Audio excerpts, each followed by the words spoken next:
No, it is not Toxic Tuesday, but we gotta have Chuck Norris around and a tribute to Mad Mardigan as always. We're skipping the intro. How are you all doing tonight? Hell yeah, I see the folks here. Thank you for being here early and right away. It's Friday night and it's going to be huge. Oh, Vulcan lives, the OGCM. Hello, FKHC 2005, Agmar WK. I like that Andrew WK name. I feel like you're going to party our Keely Chow D Bud Martin. Welcome early, guys. Oh, I like to see this. Hopefully, you're all having a good Friday evening or midnight, morning, whatever, whenever, what planet you're on. But it's good to see you here early and right away. That's what I like to see. So, yeah, tonight we're going to have fine, delicious beverages, and we're going to talk the fun things about comics because there's too much bad being talked about in the world, and we need to balance things out. We need to level the playing field. It's going to be nice. It's going to be delightful. So, we'll start off bringing in some faces in here. We'll start off with this guy. How you doing, Pablo? Howdy ho! Hey, what can I say? My country keeps being really, really weird. No, we have power, but only until Sunday when they will decide if the gods have. I don't know. I think they are doing like on in South Park with the economy. They just throw a headless chicken to something, and wherever it falls, By that goes. Grom. Holy macaroni. Yeah, so it's really interesting around here. But what can I say? At least I'm not Chucky. If you have seen my timeline, you know why. Nah, dude, your situation's crazy, man. I mean, we're just saying a lot because, man, nowadays, like what sounds like a documentary or sounds like a made up story, every bit of it now becomes real life. This is why we need shows like this more than ever. It's an antidote. And you need an antidote to balance out all the crazy you see and deal with and are talking about. It's good to have you here, dude. Man, it's awesome. Let's have fun tonight, okay, man? Let's make it memorable. What's up, Critzable? Hello, Abagor, my fellow demon. Thank you for dropping in early. And then we have an Ironcaster here. Oh, what's up, brother? How you doing? I'm so relaxed. I went out today. I got to go enjoy some nice movies. I saw The Phantom Menace. Yeah. Ooh. I heard The Fall Guy was good. Comics Division told me yesterday that The Fall Guy was really good. So it's good to hear. He really liked it. Comics hates everything. It was funny. Like literally, I had the entire theater myself. It was only me in the theater, which is really kind of eye opening for something for Star Wars of all things. You would think like even re-releasing the legacy films would wind up garnering an audience, and no, apparently I get to enjoy an entire theater by myself, and I get to go make the dumb jokes to myself and talk to myself, and no one can tell me to shut up. Sometimes, once in a while, if you time out certain jokes in a movie, if you time it right, you could tell a certain joke during a movie, and the audience will laugh. But you gotta time it out right. I have had the pleasure of getting it right twice in my life. We'll talk about it later. I've got it right twice, and I'm really proud of my two moments in my life. So we'll get into it. So good to have you here, Caster. Good to have you here. Happy to be here. And we got a collaborator here, Orange Rocks and all. How are you, sir? Hey, buddy. Good to see you, brother. Thanks for having me as always. Our big Friday Night Comic Shop boys. You guys are the best. Good to see you. And friends in the chat. And what a wonderful panel. Great friends on the panel. Thanks for joining us. All right, brother. Good to have you. Good to be Thanks for being here, dude. You're one of my best men. I gotta have you here. You're in big trouble then. Yeah, well, but you do have Caster and Pablo, and they dude. My life has been at the root of everything since my inception. When I was a fetus back in 1987, was about bad decisions. Yeah. Even when I was a butterball of a baby, I was making bad decisions. Yes, so nothing has changed.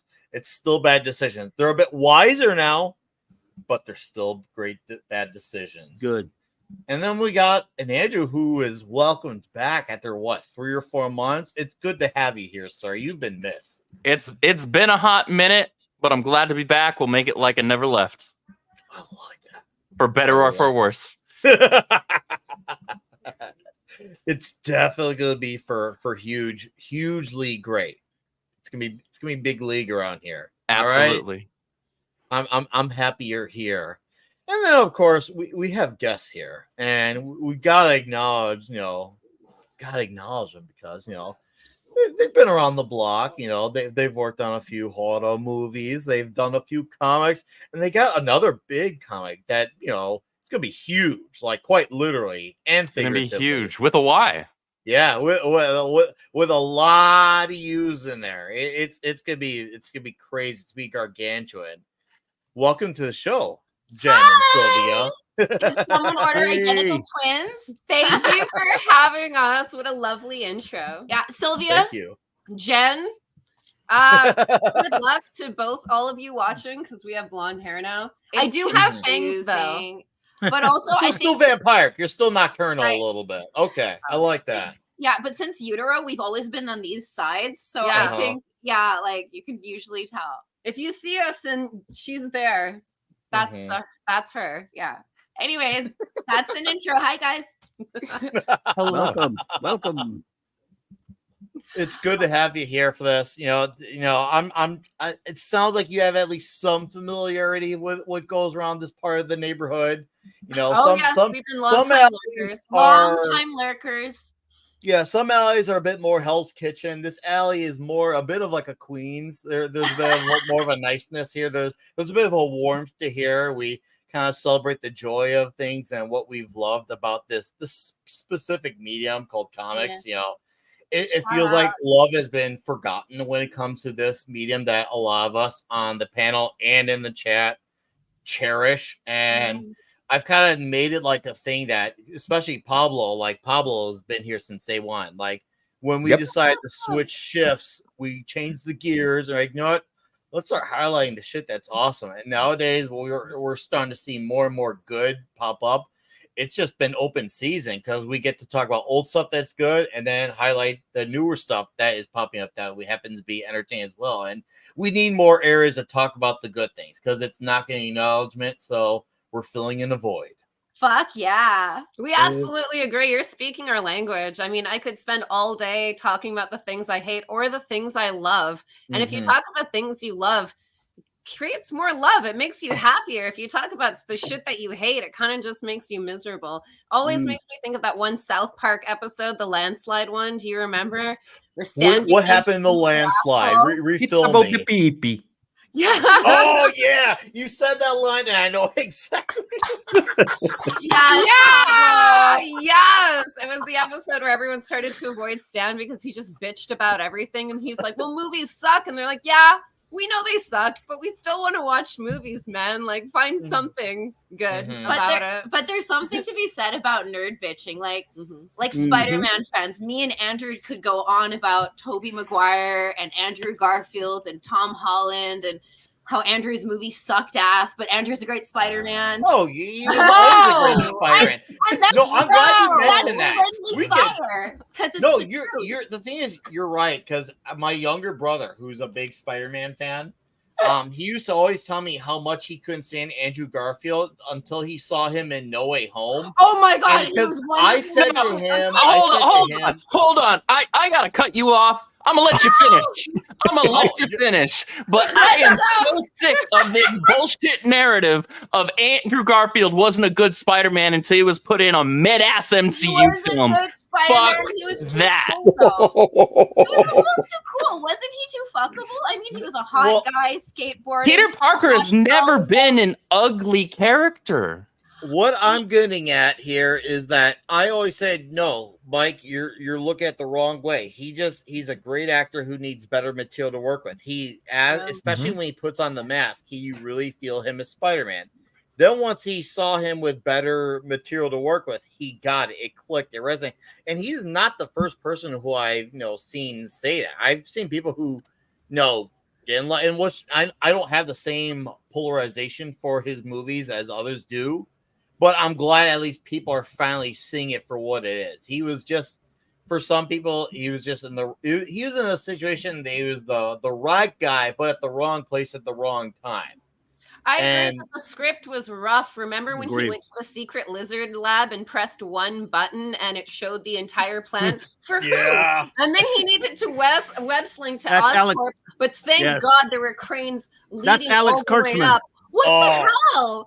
I just, he was so much better than that. And in No Yeah. Way Home, Andrew, cover your ears. That's Alex That's Kurtzman. okay. What's your face and I don't want to cover my ears when Jen's talking. This is good. This is a good way to start. No, I don't see, see a around lie. here we've been covering the OG Spider-Man run, and for me, this is like a field day because I get to see some of my favorite Z-list villains. I'm a sucker for Z-list Spider-Man villains. Like I'm talking about, like this is like if Macho Man is all about the cream of the crop, I'm like the reverse of the cream of the crop. I like these really dumb characters that absolutely no one cares about. I've got my panel here to back me on Fancy Dan. Fancy Dan. Slide, Wow. the The iguana, kangaroo. which is basically a lizard ripoff. It's the lizard ripoff. The iguana. Hey, no one the kan- cares about iguana. The kangaroo. It's lizard light. Yeah. kangaroo. Fancy Man, Dan. Yeah, fun, no? The White Rabbit. White rabbit. Yeah. I have to go. And the spots. These are Razor- like The spot. Razorback. oh, dude, Gibbon. Yes, Gibbon. Oh, Mhm. Crystal mentions. Yeah, see, yeah, this Nick, has you keep forgetting they've the got my kangaroo, back. man. No, Kidding about Z-list. like, Oh I- wow! We're looking up Fancy Dan. Not Yeah. that he didn't Oh. speak, though. He is fancy. Oh, he's Kangaroo. cute. fancy. Molten Man. Oh, dude. Molten I Man's like good. Molten There's- Man. There's I don't Fancy see Molten Dan Man for y'all. here. I'm Yep. zooming out on your screen real quick. I don't Here's think Fancy Molten Dan for Man's y'all. is Z-list in terms of his art. Well, he But, wasn't. oh, I love Fancy Dan. Love Fancy Dan. No, Molten How can Man you, to me is you more hate a like man in a C. who makes a It's more purple like a suit look C. good? All right, Razorback then. Oh. Oh, yeah. Razor. Ooh, David Martin is bringing the Condor. Yeah, The it's even phrase. a Yep. all He's not a pale Spidey in villain. comparison to the Condor. Condor's not a Spidey villain, though. He's a No, Nova villain, yep. No, but he's still my Nova. pantheon of great Z-list villains. For when I get to my eventual Z-list villain love video, Condor, don't you? sometime between now and my death, the Condor will be in there. He'll probably be number one. There's your spoiler, 10 years in advance. Razorback. Oh There he is. yeah. Man, they were You're not kidding. they were just pumping Oh, out gold with those He designs. was, Dying. he was Overdrive.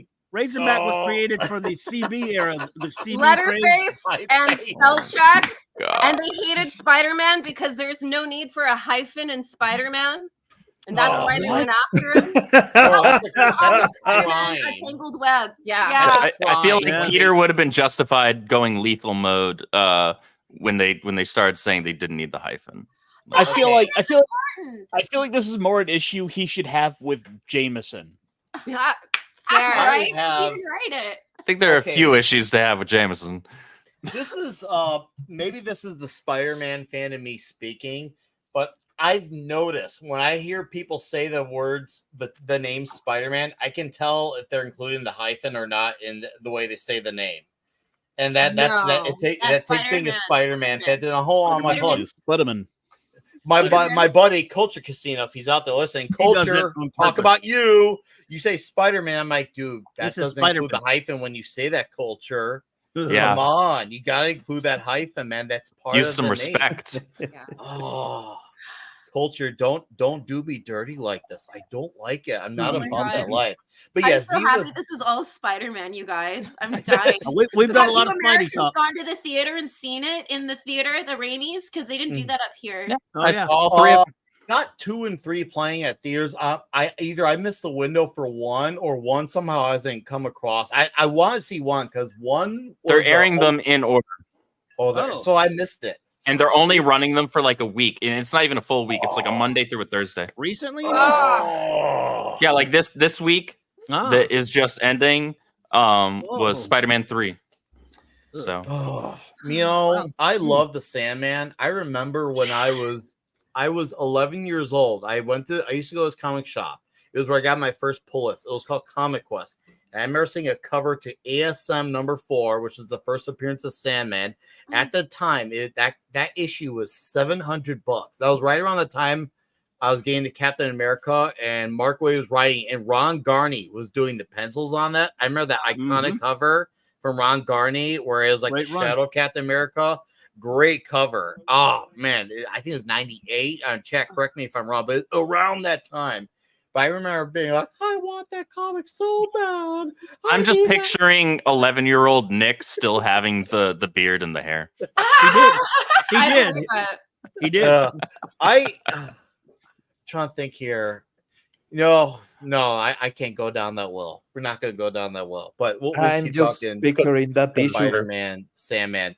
Yeah, I remember seeing that issue, thinking to myself, "Wow, I need to have that." Well, then Spider-Man 3 came out, and that comic is definitely no longer just $700. I was mad because it was probably increased by a few pennies. The power set of Sandman was great, but having him be the extension of Uncle Ben's origin was a bad idea. Was horrible. And a half. Hated it. It's unnecessary. It's up there with trying to make the Joker tied into the Batman's origin. Yes, it's up even worse. That I can accept because even worse. Watched Batman when I watched the Tim Burton one as a kid. You were indoctrined early. I was indoctrined. I was like, oh, guess that's how it happened. And then in the books, they're like, it didn't happen that way. And then I saw the Joker, and I was like, I still like it. I still like that it has like a little like marriage to. I don't know why. I know he's not Bruce's brother, but when they had that little part at the gate, I was like, this is a fucking perfect movie. I just love every little scene of it. Joker is a perfect movie. I just like when they made Danny DeVito the Penguin. At first, I was like, and then I was like, I love it. Hey there, I'm the Penguin. How you doing? I did love him as the Penguin. I did love him as the Penguin. It's fun. I was a sucker for the Duck when I was a kid, and I remember the cereal. I remember when the cereal came out because I was always like, I was the typical Saturday morning cartoon kid. So having that, like having the Batman Returns cereal was like that was a huge deal to have that cereal around. It was like when I remember the Spidey animated series, they had a cereal too. I remember if you collect the box tops and they had all the things you could like mail enough of them in, you could get some present. I got the Spider-Man animated series cereal bowl. Oh, wow. I didn't eat with. I remember when they used to do the special cereal bowls and like the special spoons. Yeah, I got the spoon. Yeah. Fuck off! I remember that. I had to now scour this stuff on eBay because it's like my girlfriend got me. She helped me get recently the 1995 McDonald's Batman Forever glasses. Shut up! Wow. Oh, yeah. And she got not only did she manage to scour them all for me, but the one she got me, a Two-Face, looks like it was never even touched. Like you can tell, like the Batman, Robin, and Riddler ones all kind of have some like age to them. How she got the Two-Face one and looks like it looks mint. I'm like, either they clean this thing really good, or maybe she had to kill somebody. I don't know. Don't ask I questions. don't know what happened, but I just couldn't believe it. Speaking of drinkware, I have something right here to show off. What is it? Show us. Oh, this is my. Oh, it's glorious. My Strider Burger King cup. Dude. Wow. You got like the little details of like the ring around the bottom. Wow, this feels like something that never came to Canada. It's This too nice. is legit. Probably Burger didn't. King doesn't fuck around. Oh, way back in the day, Burger King used to be the place. I remember when they had. I remember they did toys for Spider-Man 3 when it came out. I remember when I was a kid, their play place was like the hot spot for me and my friends in third grade. Oh, same. And I Burger remember King- when Spider-Man 3 came out, they were giving away PlayStation portables, and I would go after work to get a Whopper, and I'd be like, oh, maybe Spider-Man's going to give me a PlayStation portable. Won it like third time in. I was like, this is fucking No, It's because what? I love Peter Parker. It's because he knows. Don't worry about it, guys. He rigged it for her. That's what That it is is. Okay. super He's rare. like, Courtesy your Go friendly on. neighborhood cheater. What? Fuck you, What? Andrew. What sorcery is this? Okay, we got a direct donation. We got to acknowledge.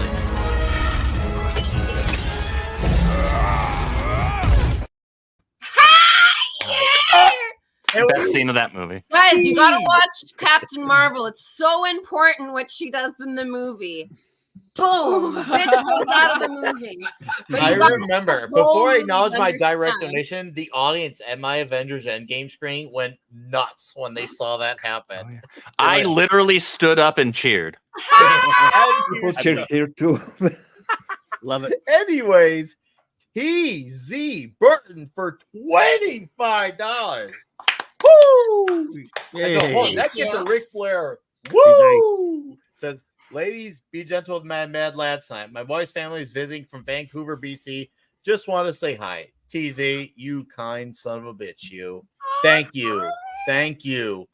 And we got Peter Shea's Helicopter Tours for $2. Says, was really hard choosing a Yaira cover. Fight inflation. Oh, I'm so sorry. Which cover did you get though? That Yeah, was a let us know, hard- Pinochet. And Kendon B has been a member for 7 months. Kendon, how you doing, man? Thanks for dropping in. Cheers. Hell yeah. Oh, Devastator. I remember the Wild Wild, Yep. for how awful that movie was, the Wild Wild West toys were actually really good. It was the craziest thing how they had a memorable soundtrack, good toys, but then the movie just Was flopped. ass. Yeah, and it was a one Wow, producer. wow. Apparently, I mean, Kevin Smith's got a great story about him. He was like obsessed with the spider robot, and he had to put it in a fucking movie. John Peters. Nice. Oh, nice. Yeah, so it was. He's a moron. He had to have a. He wanted a giant mechanical spider in that terrible Nicolas Cage Superman movie that Tim Burton was fortunately not allowed to make.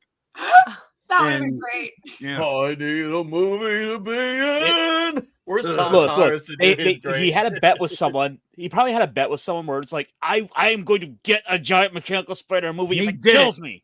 He did it, baby. You know that Will Smith had two different movies that he could have done. One was Wild Wild West. The other one was an unknown film named The Matrix. Yep. No. There's Yep. only one Matrix movie. No Will disrespect Smith to was Keanu offered Reeves the role. and the cast members, but there's only one Isn't- Matrix movie. Isn't Nicolas Cage Superman at that scene that lasted that lousy Flash movie at the end fighting a Oh, mechanical the That spider? movie doesn't exist. I don't know what you're talking He about. was fighting, Yeah. he was Who? fighting a mechanical spider though in that movie that Matrix doesn't 5? exist. Nope. At the end of that horrible Flush movie. I have not heard Yeah, this. the flush. The Flash. Oh, that was crazy. That was like a river dance of PR being like, okay, our star kidnapped a kid. What do we do? I didn't like them using Christopher Reeves. Like Christopher Oh, Reeves can't say, "Hey, yeah. I want to be in there," and I think they started to manipulatively be like, "Oh, but they would have wanted with Harold Ramis and the Ghostbusters." And yeah, it was Harold Ramis was very vocal. He wanted to do more Ghostbusters movies, but you know, him and Bill Murray, mostly Bill Murray, yeah. just Yeah. about died. Yeah. Right. And then they put him in the movie, and as I'm an Egon woman, Yeah. so I was Mhm. well. I he's got a good already Egon story to dancing. share with you then. So Really? yeah, It's the glasses, Not, it's right? nothing too revolutionary, but it's a cool, like, oh hey, that's really cool. So my girlfriend and I, we went to go see Afterlife, when it came out the first night in theaters. And after the movie, she went to go use the bathroom, and I went to go just wait, and then all of a sudden I saw a piece of paper with a message written on it in a glass container. And it said, "Thank you for letting me film this movie in your town. I will never forget this place. You guys will be missed." And it was signed by Harold Ramis. And what I'm referring to is that was a nod to him shooting his movie Groundhog Day. So the fact that we saw that was a tribute to Harold Ramis, and then we caught that note after. Wow, that's amazing. What And were- apparently that's the movie Harold and Bill had the big fight on because Bill wanted it to be a serious movie about like suicide and stuff. And Harold was like, it's about being trapped on Groundhog Day, though, Bill. It's not It's really a happy movie. But it's not Harold's fault because obviously the studio's like, we got Bill Murray. I'm not making a drama. What are you, insane? And then Bill goes and does like broken flowers and stuff because he's like, comedians are like that. They're really serious. Okay, we got an answer here. Pinochet's Helicopter Tour says he went with A, but Ah. B really brought me back. Mm. No, dude, I'll tell you what. I bought A, but I was so close to B because I'm a sucker for those covers that have like Yeah. the logo at the top left corner. Like to me, that's my thing when they do that. And then they're like chilling first issue, and then like they have the Yes. descriptions. Great first appearances out. Like you want to talk about a good marketing ploy to get a good gullible 11-year-old Nick. that worked every time. It didn't matter how terrible or Why, good the thank you. villain was. You're it welcome. worked. Buy it. It worked. a Oh, charm. cover B is awesome. It's like it felt like a B movie, but that Kanan White A cover, it's even got like the guys frozen in the ice. You're just like, oh man, Yaira is a real shit kicker. I love cover B because I'm not allowed to say anything because of him. Oh yeah, Is it's he almost like watching he's right here to now? police Is you. Andrew on the show for spoilers? But I will say, if you take a good look at cover B, there might be some stuff that's spoiler-ish, and it's too late. It's out there. You can Then look there's at Vulcan Liz who got all You four. can look at it. Then can there's look. Vulcan. Vulcan's a madman. Man. Yeah, Vulcan. Shout out to you, Yeah. Vulcan. Be a man. Get all I four. think Vulcan got the $1,000 whatever package. I know Vulcan got. Oh, Vulcan I want it got- all. Mwah, mwah. Shout out to Correct me if you. I'm Thank wrong. you. Correct me if I'm wrong, Vulcan, but I'm Wink to pretty that. sure. Oh, it's Eric K, the Wrench King. Eric. Hey, what's up, buddy? Eric knows that when him and I reunite, it's gonna be gargantuan. Like seriously, like I feel like cities like Las Vegas might shake a little when we're reunited because we haven't hung out in like 3 years, and by next year it's gonna be 4 years. Yeah, no, Eric and I will only hung out a few times, but they've been awesome. Eric's the Eric, man. I'm glad you're here, sir. Hail Hope you're Eric having a K. good Friday night. Oh, love that man. So I feel like we should ask, since this feels like a very Nick Weiser question to ask, and he hasn't brought it up yet. What are your go-to toppings for pizza? I feel like this needs to be a question we need to come up Oh, with every guest on it. wow. I feel like we're all getting along, and I'm about to say something that might split the room. Andrew's already ready for Pineapple. it. You started with insulting his Flash and his Spider-Man, and now you're going for his pizza toppings. I love ham and pineapple on a pizza. Yes. I love it. I'm not embarrassed of it. Nick, don't make that face. And Andrew can't catch a break tonight. Now I feel bad. Andrew, I'm with no, you. you don't. You feel good about this. Andrew, I'm Okay. with you, buddy. Ham I is feel bad. okay. Ham is okay. Ham's okay. Come on. Now here's the thing with pineapple. Okay. Okay. I don't have the same polarization that many have in terms of the negative opinion. To me, it's just kind of there. I have honestly I have more of like an apathetic opinion, which is not common. It's more of like it's just there. I don't feel like it hurts it, but I don't feel like it adds anything either. It's just there. If anything, when I see Gary Nerdrock, he likes to use his thing about better together. I'm like, Gary, that's true, but that's not a compliment because pineapple needs to be saved by pizza in order for it to be validated. So that doesn't help pineapple. It's just there though. I feel like honestly, and I'm gonna get very conspiratorial with this. I Okay. feel like it's a distraction from the real villain. The real Anchovies? villain is anchovies. Pineapple's just a Nope. distraction. Nope. You like anchovies, Paula? No. Yep. Oh, no. South Americans aren't real. It doesn't matter. Wait, do you get Okay. Teenage Mutant Turtles in your country? Because before I even knew what an anchovy was, I knew I hated it because of the Teenage Mutant Yeah, Ninja they would Turtles. always say no anchovies on the pizza. It was like the cartoon's joke. Yeah, it was like Wise someone men took a say. shit on the. They're like, ugh, anchovies, and they would eat it off the floor. But if there was an anchovy on it, nah. And they Wise lived men in the say sewer also. forgiveness so is their standards divine. must have But never pay full price for late pizza. Okay. Have you ever seen Futurama? Yeah. Yes. Yeah, I'm Team Dr. Soyber there. Oh. Hot. I love pizza. I've had pizza so much in my life, and I've had many nights where I've had especially before I was a dad. There's a time where I would spend 4 or 5 hours at my shop, and I'd be like, hey, can I if I order pizza, you have some of it? Can I stay here and just read my comics here? And the guys would just let me do that. I'd be like, I get to have Okay, pizza. Nick, Okay, done. Let me ask you this. It was a Let me good ask you bribe. this. It worked every time.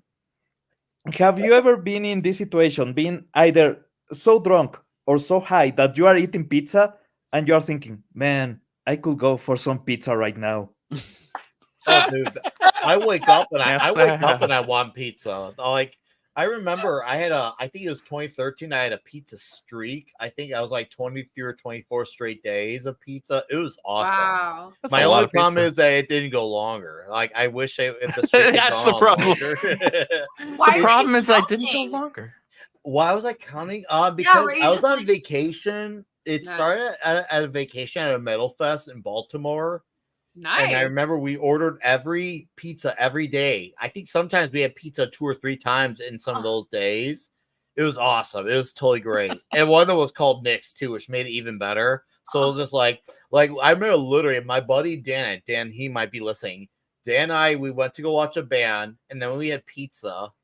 And then we watched another band, and I looked at him like, "Hey, you want to go back to that pizza place we just ate at?" He's just like, "Yeah."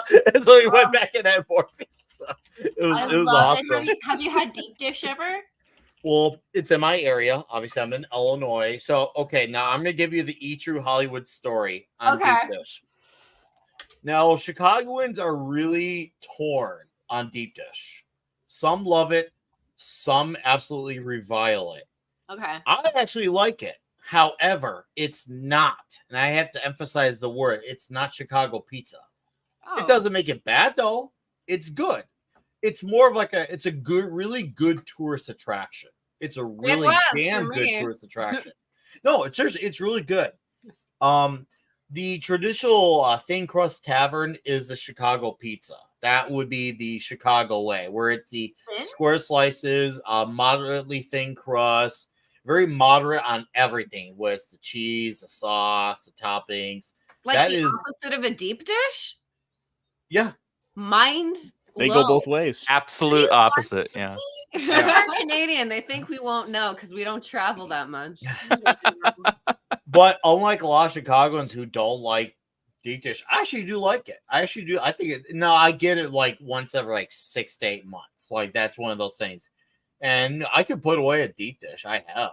I mean, I remember one time I took a 10-minute break from one of my employers. I'm like, he's like, "Are you sure you just need to take a 10-minute break?" I'm like, "That's all I need, Vito."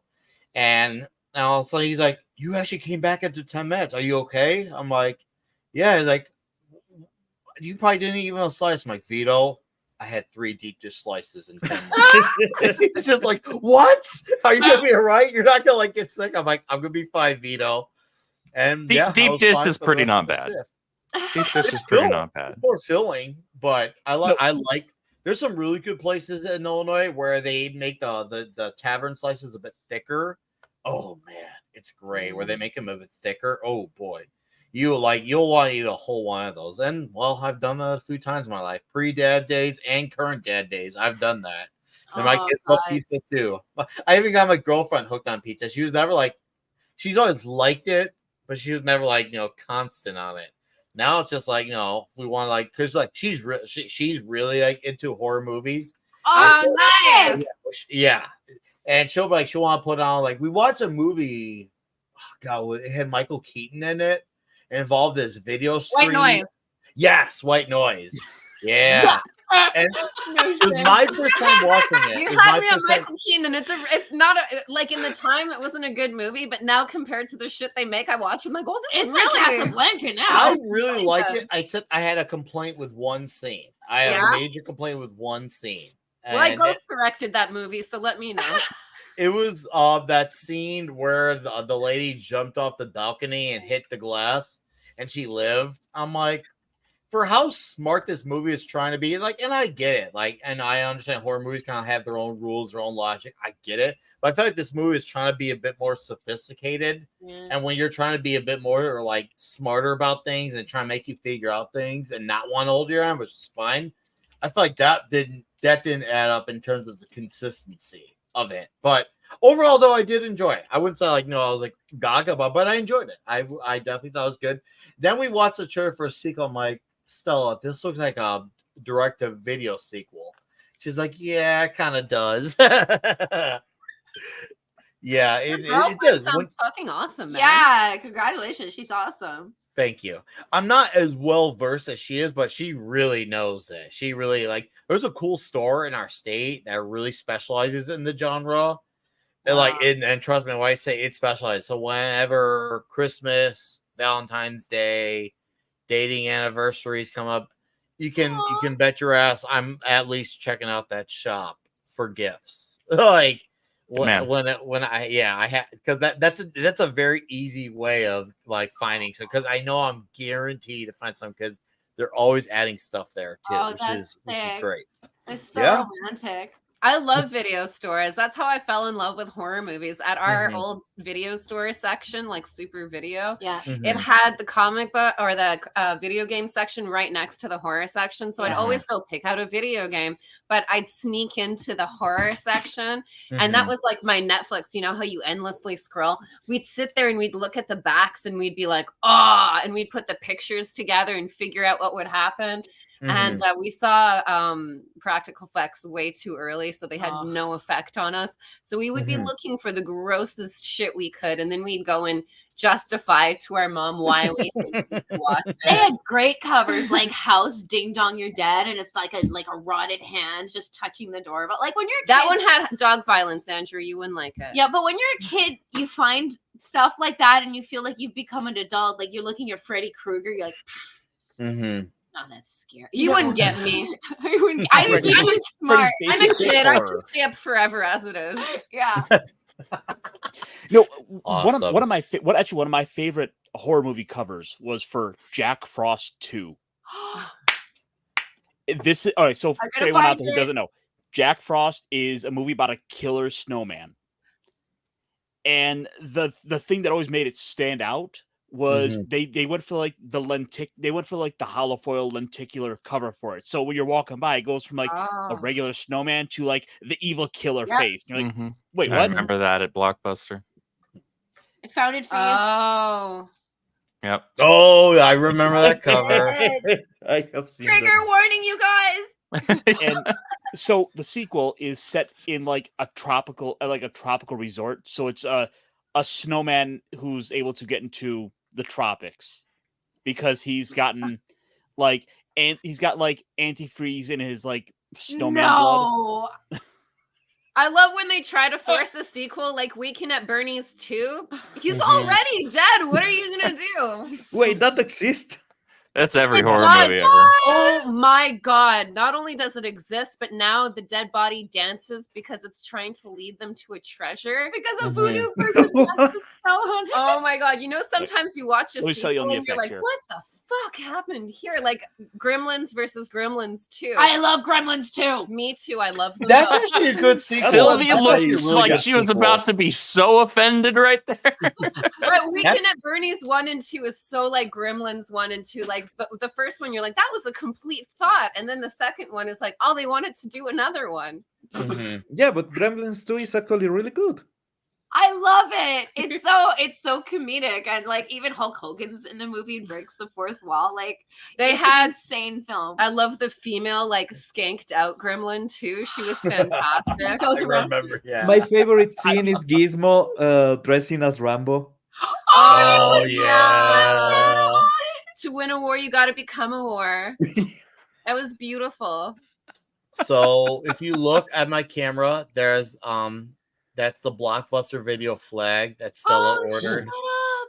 Yeah, that's a Blockbuster Video flag. So here, I'll zoom in really quick. Part of our right there. heritage. Wow. Yeah.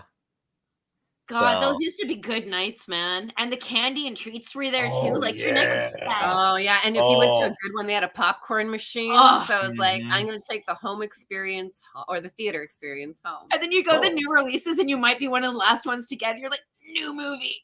Oh, it was a glory. It really felt like it was a truly earned victory when you were able to get that copy, because I didn't always get, but when I did, it felt so much more victorious. It really did. There was something special about earning it, like Yeah. because it wasn't like it was always there. Like you knew that it felt like you better make this happen, otherwise forget about it. Yeah, you'll have to come back and hope that's their next one. Otherwise, it might not even be there for several weeks, even.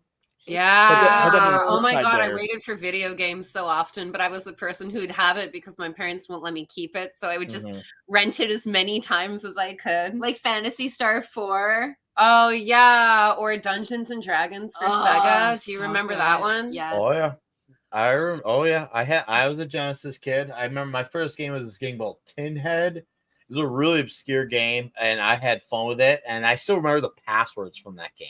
Holy shit! Nice. But then I remember very frustrated. I remember the TMNT games were really fun when you got to be on the surfboards and fighting the foot on the surfboards in the sewers. Sewer surfing. Oh man, Mhm. yeah, sewer surfing missions. times. are Has the best So that stage alone has the best music in it, especially when people run Dude. done like metal covers of it.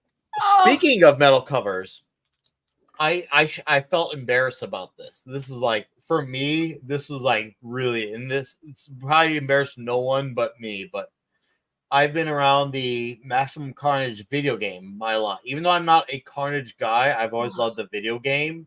The game's hard, man. Oh, I It's know. great. I can say I've beaten it, but there's a song Wow. in that game Fuck. that there's a level in the game where you're fighting on a rooftop, and the level is called Mob Rules. And if you listen to the music, you're like, oh, it's a cool song.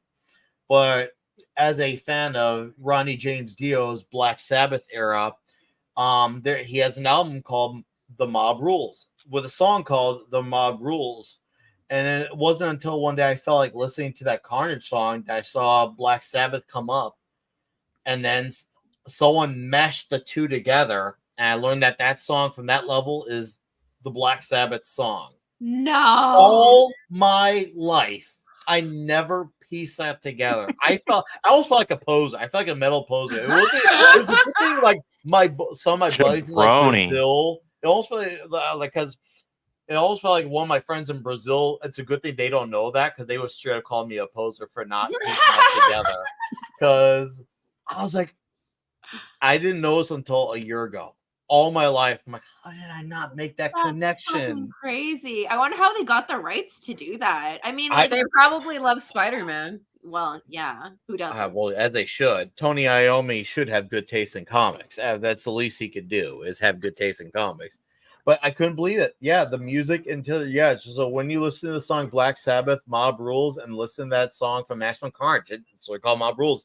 That was no coincidence. They took the music from that song and made it part of the soundtrack of the Maximum Carnage game. Mind blown.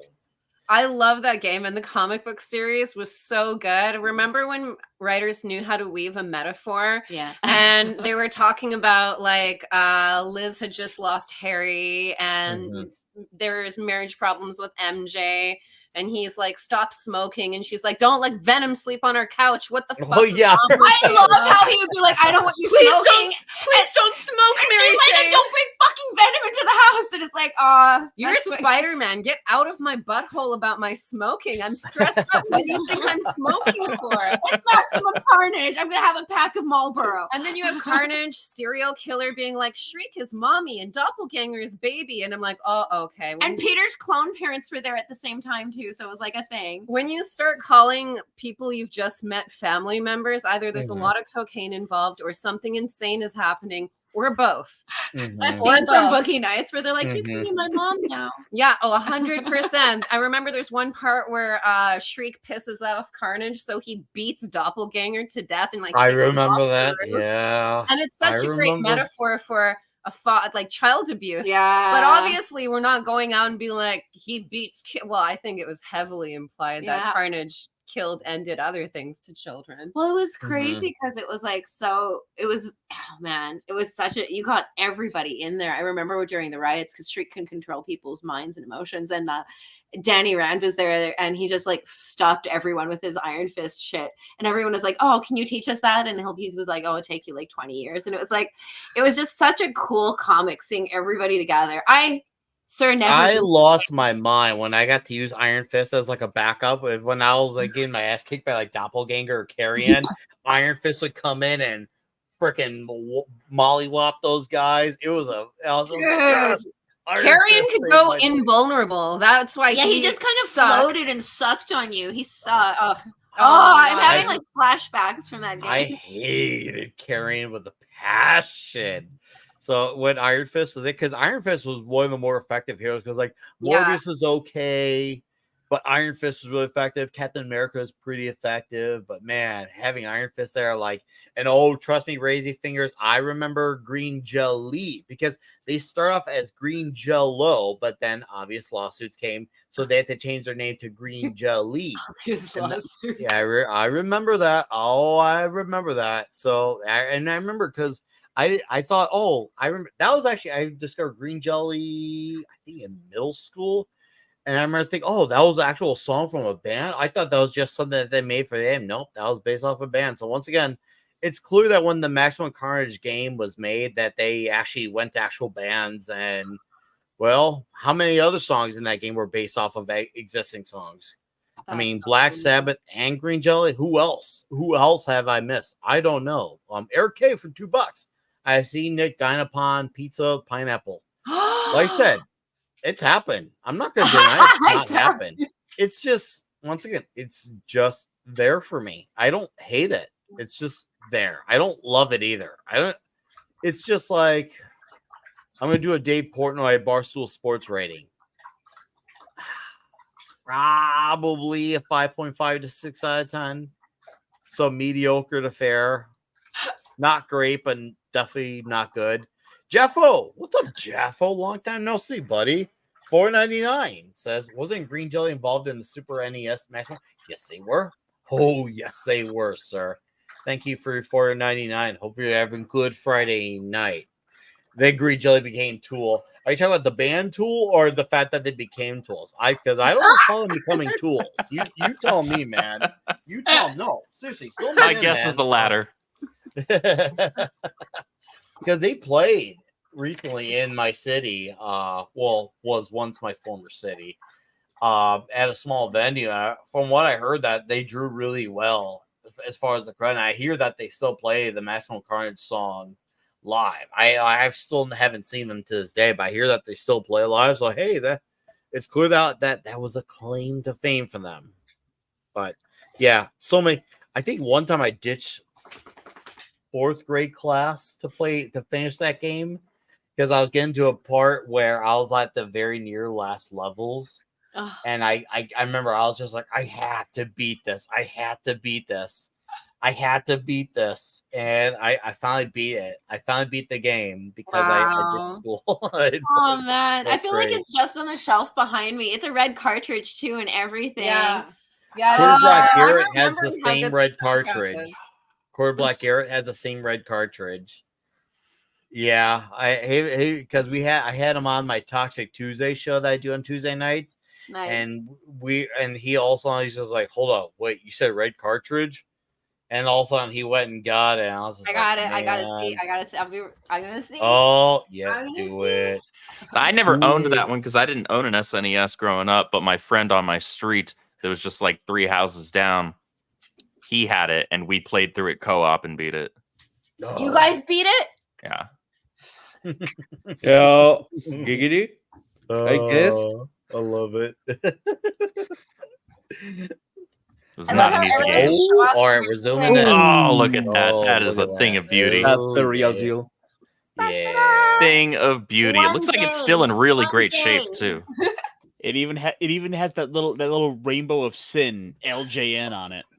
Now I feel like should there be a meetup where we're all in the same place, I feel like we need a Super Nintendo surrounding us so we can beat that game. I want to see it beaten one day in my life. I have a I've Super done it. Nintendo, guys. We have the I've done it. NES. I've Yeah, done come it. over to Vancouver, guys. Get on a plane. I'd love to go to Canada. Obviously, Clubby. We got our great friend Raquel Briggs. I mean, God, I'll have to be a tour. The tour We'll of go see her Canada, one day. Clubby. Oh, come on Raquel. over. Yeah, we'd have to visit Raquel. Then we have to go will. visit Jen and Sylvia. Yeah, dude. She's coming down here, but we'll go up there too. She's coming down there? Eventually. We're Eventually, setting good. up soon, yeah.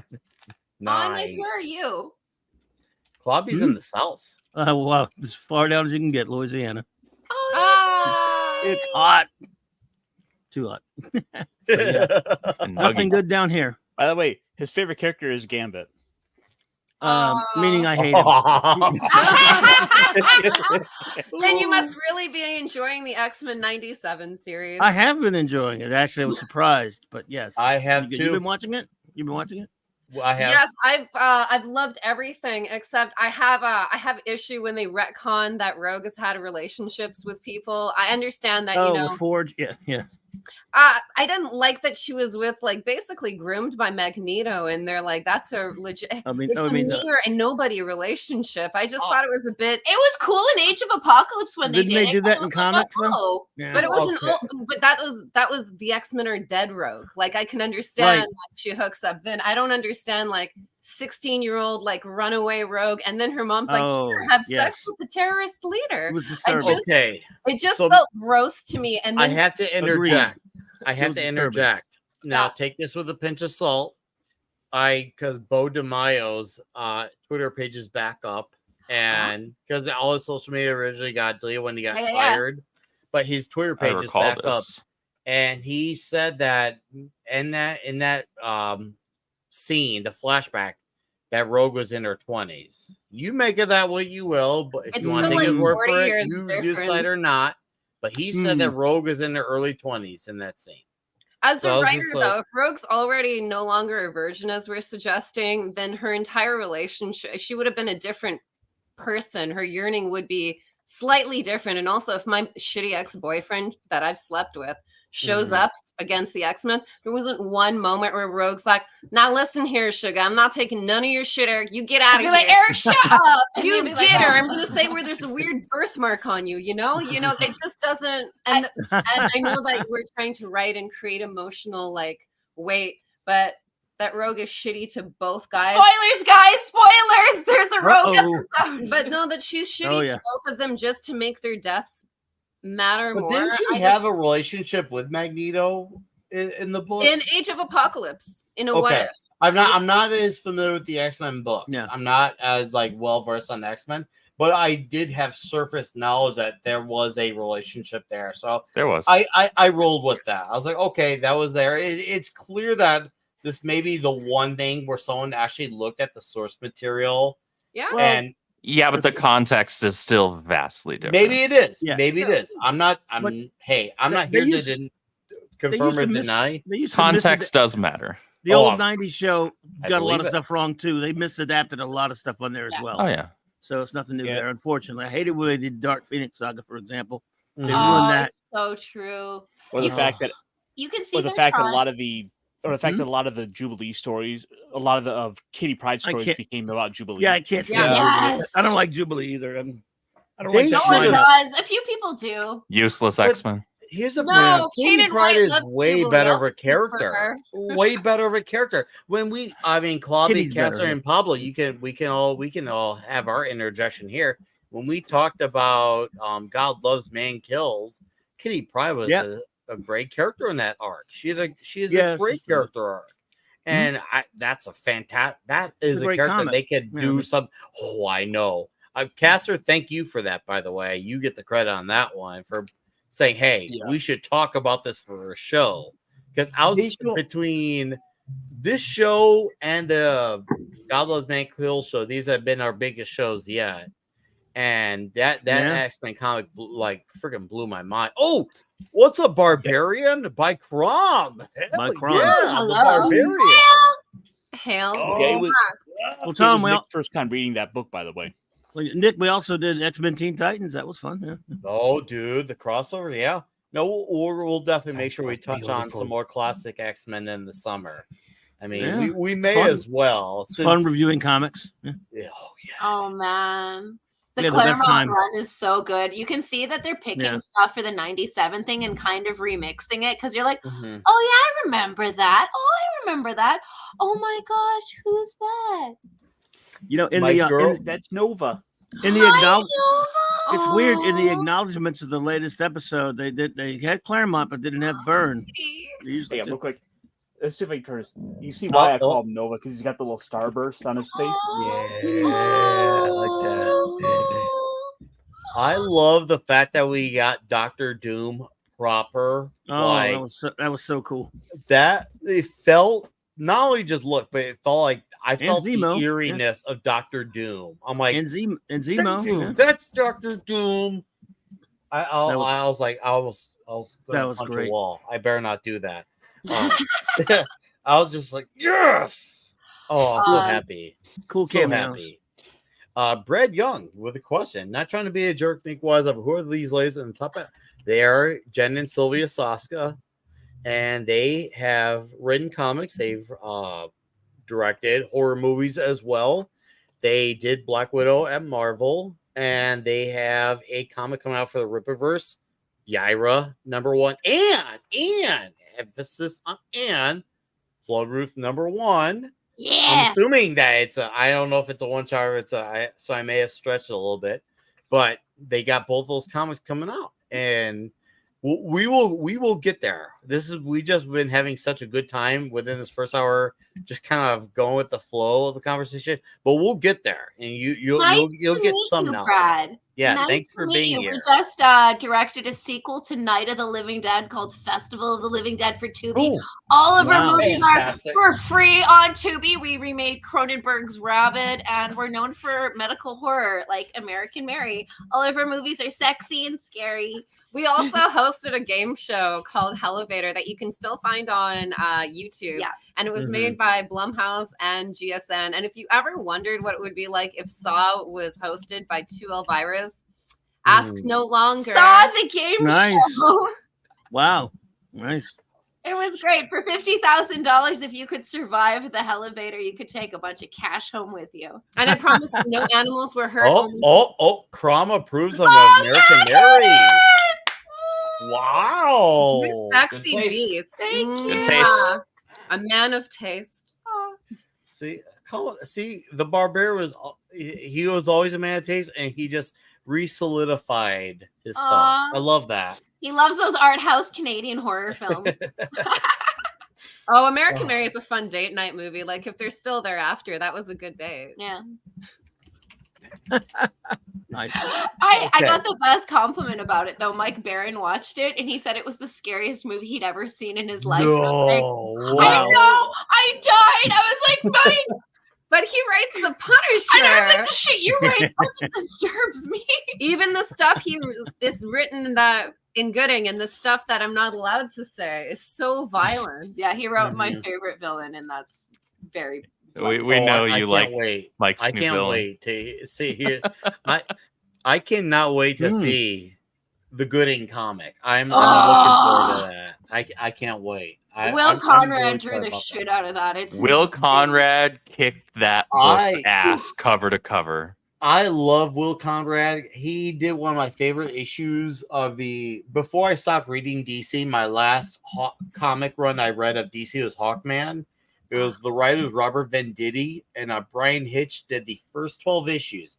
But then after that, there was a pastime flashback issue, number 13, Will Conrad did. And I love that issue. And I thought it was up there with what Brian Hitch had done before. And I was just like, man, this guy's fucking awesome. I love what he does with the pastime and the flashbacks. And now I'm like, now he's part of this. I'm like, oh, that's perfect. Before And I the fact that stopped my pull list a few years back, which I've recently started reading comics again, like new comics. He was penciling The Flash, Oh. and he did a fantastic job on that book. Well, hang on real quick. I'm curious now because you said you started a pull list. What are you reading now? This for one. Ultimate Spidey. I ordered some too, Andrew. You convinced me. Good. You won't regret it. I feel promise. like and if you do, you can hit me. It's fine. Okay, I'll see you in Texas at the end of the month anyway. And I said that with knowledge that you'll be here this month. Yeah. for better or for worse. I can't believe how much this book surprises me month after month because I don't like Hickman normally. I'm not a fan of Hickman's writing. I didn't like his X-Men. He relies usually on people being stupid in order to sound smart. He writes like he huffs his own gas, but this book is just consistently really good. So and I'm just like sitting there waiting for the other shoe to drop every single month, and it just doesn't. My issue with Hickman, he's one of those guys where I like his indie stuff a lot. That's outside of Marvel and DC, but when he does Marvel, I'm like, ooh, what happened? Yeah, and Conan sums up. He's 50-50 for me. The data chart is Conan, thank you for complimenting Catherine Isabel from American Mary. She's a wonderful psychopath to work with. Yeah, and whoever said they got back issues of Black Widow No Restraints play that they want us to sign, I want that too. I want to sign that, and I also want to hug you. Yeah, thank you. And also, when we show up at conventions like Denver Fan Expo at the Rippaverse, photos are free. We sign everything for free. We'll sign your kid for free. Bring him. Oh, that's great. So there's gonna be a lineup of kids just being held up, and then they'll take like Rafiki. All right. Hickman does not, when it comes to his Marvel stuff, he does not human well. Aaron Sparrow and I have talked about this. He does not human well. Like, his conversations with humans is not good, and his pace is so slow. Like, and it drives me crazy when he does this stuff with Marvel, because I'm fine with his original properties. That's fine because it's his thing. But with the Marvel properties, it drives me crazy. And because of that, it's just like I won't read Ultimate Spider-Man, but I do have tons of friends, and my shop, it's one of the few current Marvel books that a lot of people are reading and enjoying, and I'm happy that they're enjoying it. I'll give them that. I won't read it, but I'm happy that they are enjoying it. Dude, this is the 5th printing. I know. 5th. I know how well it's selling. I know. I have to keep up with the numbers. I have to maintain a channel that talks about the numbers. So I'm well aware. And I'm happy for those people. If they're enjoying it, hey, I'm happy for you. I will not. If you read it, you will enjoy it. Maybe we'll have a conversation sometime between now and my death. Chernobyl, okay. My good buddy Chernobyl. Yeah. Says, question for the panel: what is your favorite Rippaverse covers for each of the Rippaverse comics? Easy for me. ISOM 2 cover A. Easy. I'll let here. The throwback Andrew, cover. You answer that. Is that this? Ooh. Yep. Yes, that's that. That's an awesome cover. That's a good one. I wasn't a prepared answer. I just had this. I just had it. We prepped this interview all day. Yeah. I also like the shiny. Okay. Yeah, from Shane. Yeah, it was a really good cover. Yeah.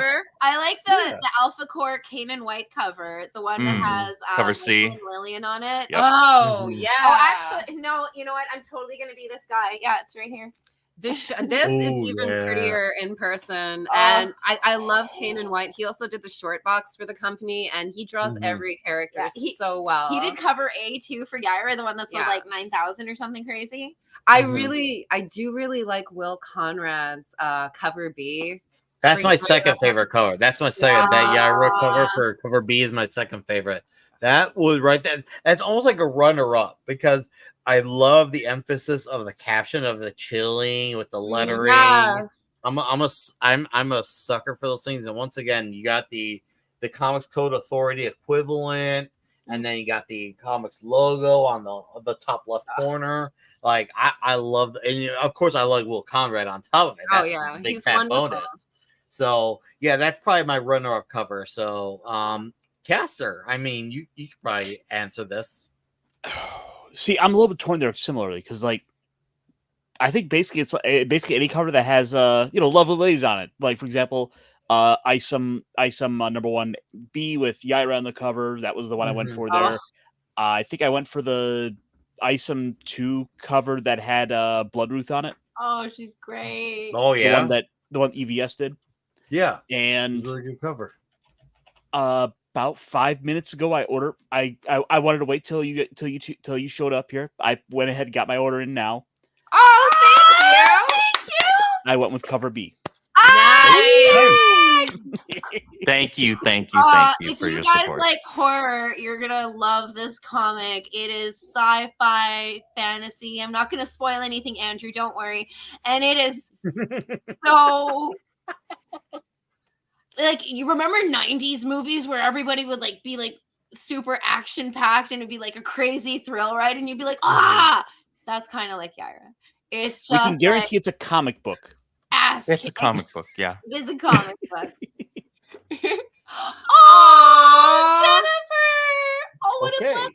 Twins are better than everyone else. I won't tell the Don't listen to her panel. Ignore the single people, but you have a real blessing, Jennifer. I hope that I hope they also get along, because as I've learned, like us, the Sedines, the Olsens, twins that stay together, we can divide and conquer the universe. It's really awesome. Let's not forget, of course, twins are somehow better than triplets as well. We are, because what do you do with the third one? Like, you want 2, 3 is like just too much. Well, I feel like I'd be you special. gotta keep one around for spare body parts. Let them fight. Spare body parts. I mean, That's So, it's practical. Jennifer Grover for Canadian 5 says, "Are these young ladies identical twins? I have identical twin boys who are 20." Sounds like you two know her. So We do. Well, she's from Canada, so we know everybody by default. Yeah, you gotta know your fellow Canadians. Okay, that's I hear cool. there is a city where the twins of the world get together. I haven't been invited, so I don't know if it's legit. I think there's a twin party. I think it's in Minneapolis. I think that would be cool to go and The see Twin the other City. twins, and then we could twin review each other. Mm-hmm. Twin trivia. Okay, Pinochet, I finally got your comment acknowledged. Danny Carey and Maynard left Green. I did not know that. I did not know they left to form Tool. Okay, wow. Oh wow! Well, that is, my mind is okay. I learned something new. You actually got me on something for once. Credit where it's due, man. I got showed up by Pinochet's helicopter tours. Hell yeah. I will happily acknowledge if someone stands me up on anything. So, because that's what being a dude is about. So, okay, well, you know what? Let's circle it back around to the comicsness of it all. So, for your E True Hollywood story, what was the thing that got you into comics? Whether it was comics itself, a show, a movie, cards, video games, and you can go one after the other. I want the VH1 behind the music special on this, because this is a big deal. Like I've listened to enough streams. I know like some of your ideas of what you're into, but I want to know where did the rabbit hole start? This comic, X-Men Classic 179. Except I got the reprints. This is this is recent, the original one, and we were with her grandmother and we were going to the corner store, and she thought these were Archie comics. So she was. Yeah, there it is. Highlighting it. Yeah. There's Kitty. She's being forced to marry That's Kelvin. a great cover. That's a great cover. I like Chris that. Claremont. Oh, it was so good. It had Mohawk Storm. My cover had Mohawk Storm on it, and I remember looking at it, and she's like, "You can have any comic you want," and I was like, "Okay." And I knew it wasn't Archie, but I was like, "This is crazy. What is it?" And I became obsessed. And like every week, we would go get more comics. Yeah, I remember when my grandmother took us to the corner store, she said we could pick out any comic book, and they had DC and Marvel, and I looked through all of them, and the X-Men had the most female characters, and it's not like I didn't immediately move on to Spider-Man once I discovered him, but it was cool because there's 2 of us, and we didn't want to like the same character. We also played video games together, so like Mario, Luigi, Sonic, Tails, especially as twins, you want your own thing as in the same thing too. So go ahead. No, whatever. Go ahead. No, you go ahead. Okay. Well, I'll just finish what I was saying. She liked Storm and I liked Rogue, and they also happened to be best friends. Storm was originally like, get the hell off this team terrorist, but she warmed up to Rogue. She became like really good friends with her. And I just love those stories. I'm sure that they had stories of female friendship in DC as well. But the X-Men, people always ask how old you can be reading comic books. And now I realize that Chris Claremont is really fetishized, and there's a lot of Hellfire Club and people just being chained up and, put in devious situations. Anyone can read a comic book if they're into it, I feel. I watched horror movies with my mom, and it didn't make me too weird. I mean, I'm a really nice person. In person, I make some fucked up art. It's funny because we were so obsessed with them that we would see, this is a new copy. My original ones, we cut the X-Men out because when the comics didn't happen, we wanted more X-Men stories, so we would play with them and we were like, this is the next story of what they were doing, and look, they're fighting Morlocks. And it's so funny that this ended up being our job at the Rippaverse, because anybody who knows us is like, you guys are such nerds. You actually found the job. Oh, we've actually dressed up as Kitana and Melina and fought each other. Yeah. Nice. I know how to use Sai, so I had to be Melina, though I play as Kitana. And if I ask to play as Kitana in Mortal Kombat against you, just say no. I'm so cheap, and I'm a bad loser, too. It's too bad you don't have your Noted. Sai. I do have my Sai. I can go grab him. You want us to show? Yeah, we can. Wait. She's going to do a ninja Go ahead. Ninja trick. Go ahead. I'm all down for show and tell. Well, that's gone. We'll acknowledge more super chats. Canadian $5. Jennifer Grover. Hello. Angel Girls. My boys are so close. They honestly trust / confide in each other more than me and their dad. Hey, I have 2 girls. I would not complain if they had trust in each other. Luckily they do have trust in each other. So, but if I could get at least a good percentage of that, I would be a very happy dad. So very happy dad. And then Jennifer Grover again, Canadian 5 says, also, I'm not trying to be weird or anything, but these ladies are very beautiful. Oh my God, I love you, Jennifer. You come to my part of Canada anytime you want. We're BFFs. No, they're real geeks around these parts. They know their stuff, and that's why this conversation actually works really well, because they are on our level. They're on our level. Thank you. We got to come out of the nerd closet here. You heard it here first, guys. We like Spider-Man a lot.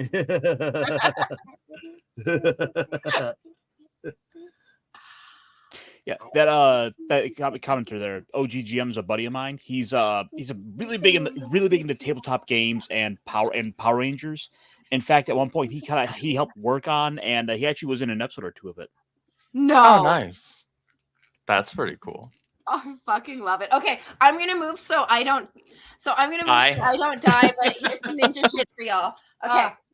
Okay. We need twin insurance. Be on the spot. Okay, these are not how you hold Sai, but if you want to show off, that's what? Holy macaroni! Wow. What? Yeah! That's freaking cool. That is freaking awesome. Tell them why you learned. I learned to marry Daredevil. I can also read Braille. I think, sorry it took a while to get these, but I keep them under my pillow in my room. Because that's normal. Wait, if you start swinging some nunchucks, then you're the perfect woman. Wait, you want nunchucks? Oh, I feel like Ariel. You want to see my weapons collection? I'll go get my nunchucks. Oh, yeah. Look at this side. Aren't they train neat? in Okinawan weapons, and thanks, guys. I feel like going blind would just be such a bummer, though. We just opened up a whole can of worms, and I'm okay with it. I'm very okay with this. I feel like we're in an episode of Cobra Kai right now. Are we all going to start fighting?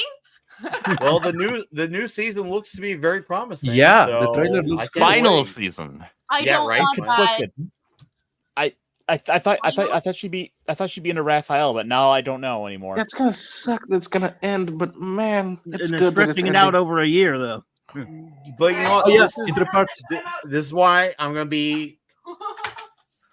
All right, I'm zooming in on this. Holy macaroni! Oh my God, the flowers got it. Oh shit! That was so. It had to die. That was so. It dishonored us all. Oh,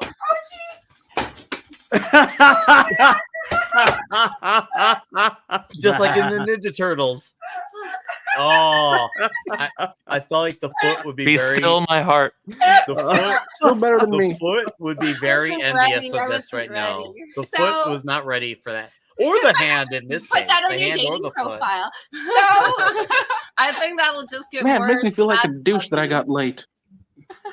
Oh, you showed up just in time. Yeah, blame the aliens. They took me again for their nefarious deeds.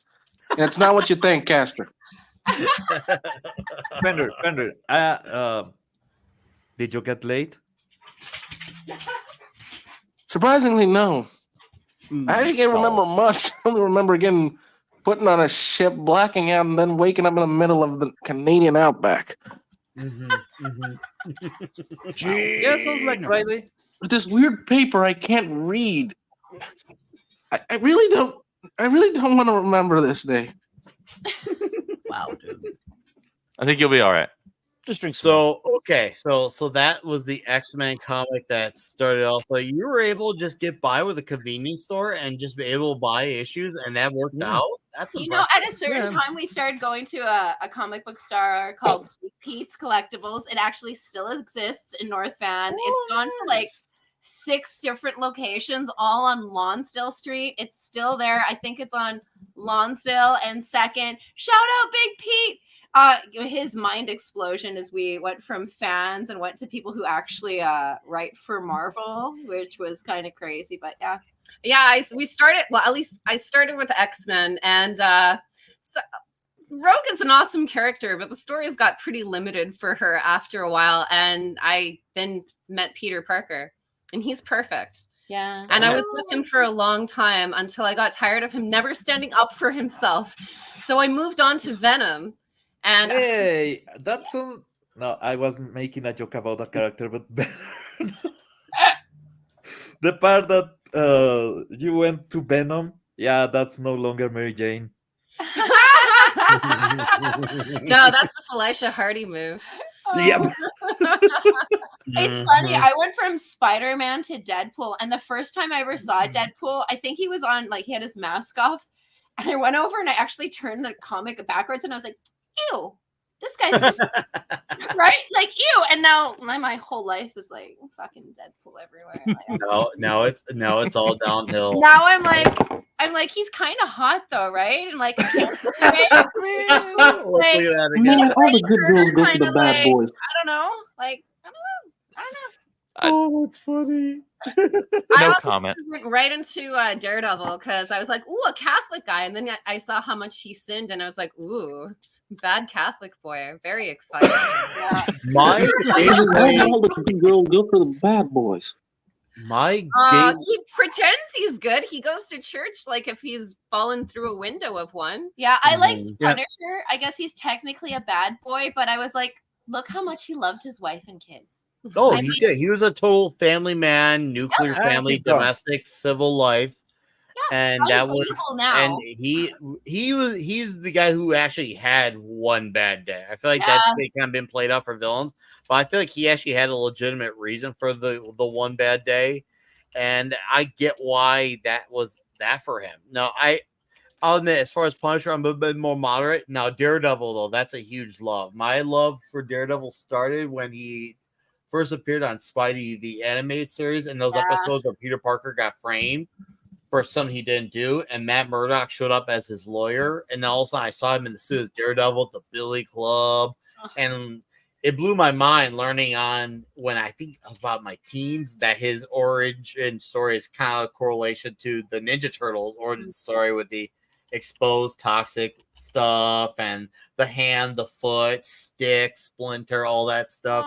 But I remember my first time I got to pull this going is actually, and this is one of the few runs I liked for them, was when the Kevin Smith stuff was coming out, and he had that Guardian Devil going on. Yeah, Guardian Devil. I was already a big Mysterio guy, and Mysterio's maintained one of my favorite statuses as a villain to this day. I was like, wow, okay, this is really good. And then, of course, he had the Bendis stuff. Then he had the Ed Brubaker stuff that followed right after a Devil in Cell Block D. I thought, oh, that's a scary thought. Matt Murdock outed as Daredevil, stuck in jail, and he has to deal with all the villains that he put away. That is scary. But I want to know about this, and it blew my mind, and I was just hooked on every issue. And that was that was probably one of my very first pull-list comics was Daredevil. That was because of that consecutive back to back writers and artists. I was just enjoying left and right. And then, of course, I get discovered the Frank Miller stuff, obviously. And Nocenti, who followed. I mean, that was probably one of the rare times where you could have a good writer follow up a legend straight up, because Nocenti followed up perfect. I mean, she created Typhoid Mary. Like, she's now considered a legendary villain at the time. That's probably my favorite as far as Marvel stuff goes, was the John Romita Jr.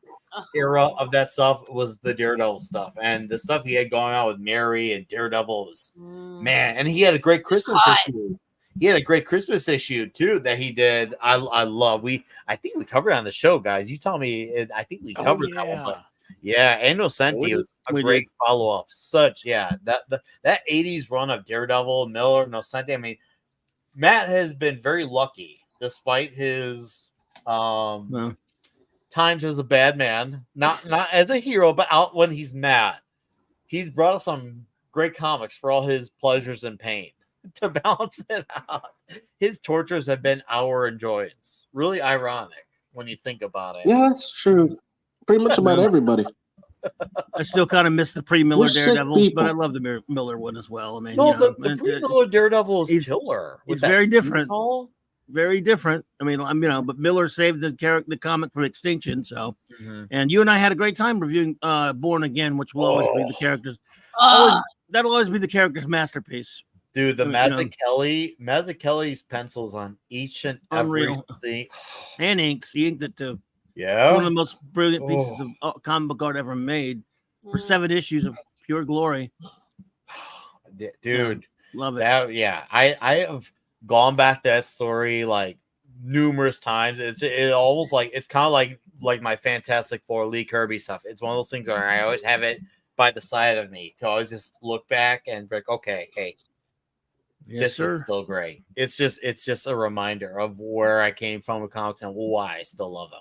So no matter how dark things get at times, because it happens a lot more frequently, it's a good reminder of where you came from. It really is. And we have Vulcan Lives here, and he comes in with a direct dono what this man did.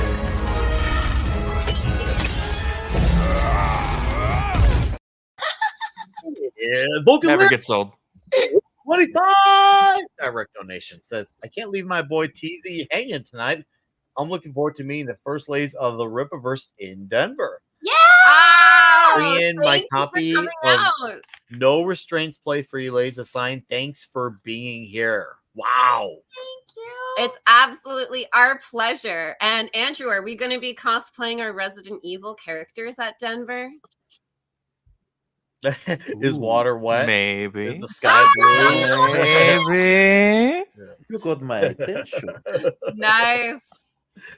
And when you come Thank you, see us in Vulcan. Denver, please push us away if you don't want to hug because you're coming. No, let me hug you. Let it happen. I've been locked up a long time, baby. I'm glad you don't work at Pizza. Too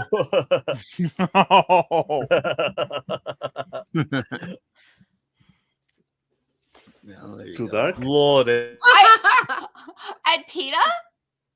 No, Pixar. No, Pizza. Oh, Pixar. Oh, you. Oh, wow, that's dude. because of the guy who was rapey. Oh, I get it. Because he was fondling people. Yeah, I get it. Sexual assault. I get it. John Lasseter, even though he really didn't do it, but yeah. Yeah, also ends up that he was the only one with talent.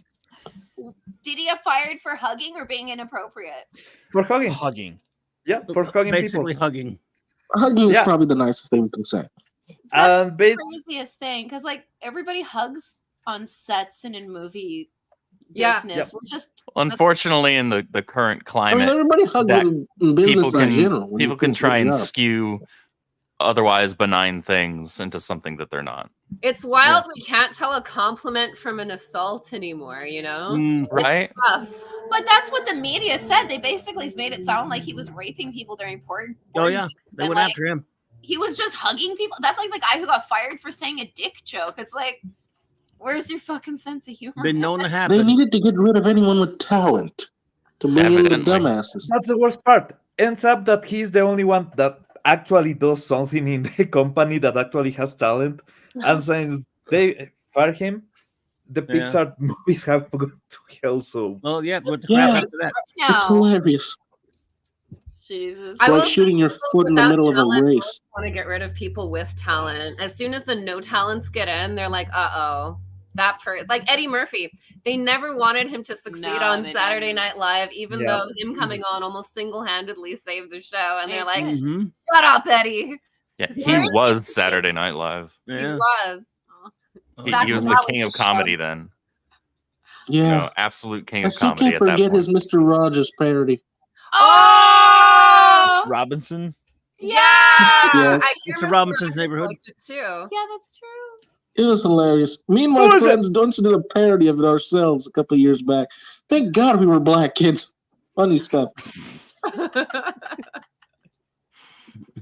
Yeah, that's not a comedy show that's still carrying the same weight and quality that it used Who to. cares? Funny. I like the Sydney Sweeney episode. It was A lot of people like the Sydney episode. Oh, God. Jesus Christ. Yeah, we all like that one. I didn't even see it and I like it. I didn't even see it and I feel terrified. Terrified? I don't think you need to be terrified about it. I know. Don't be afraid of Sydney Sweeney. She's friendly. She's scary. Yeah, she seems like a sweetheart. She's scary hot. Nice. Okay,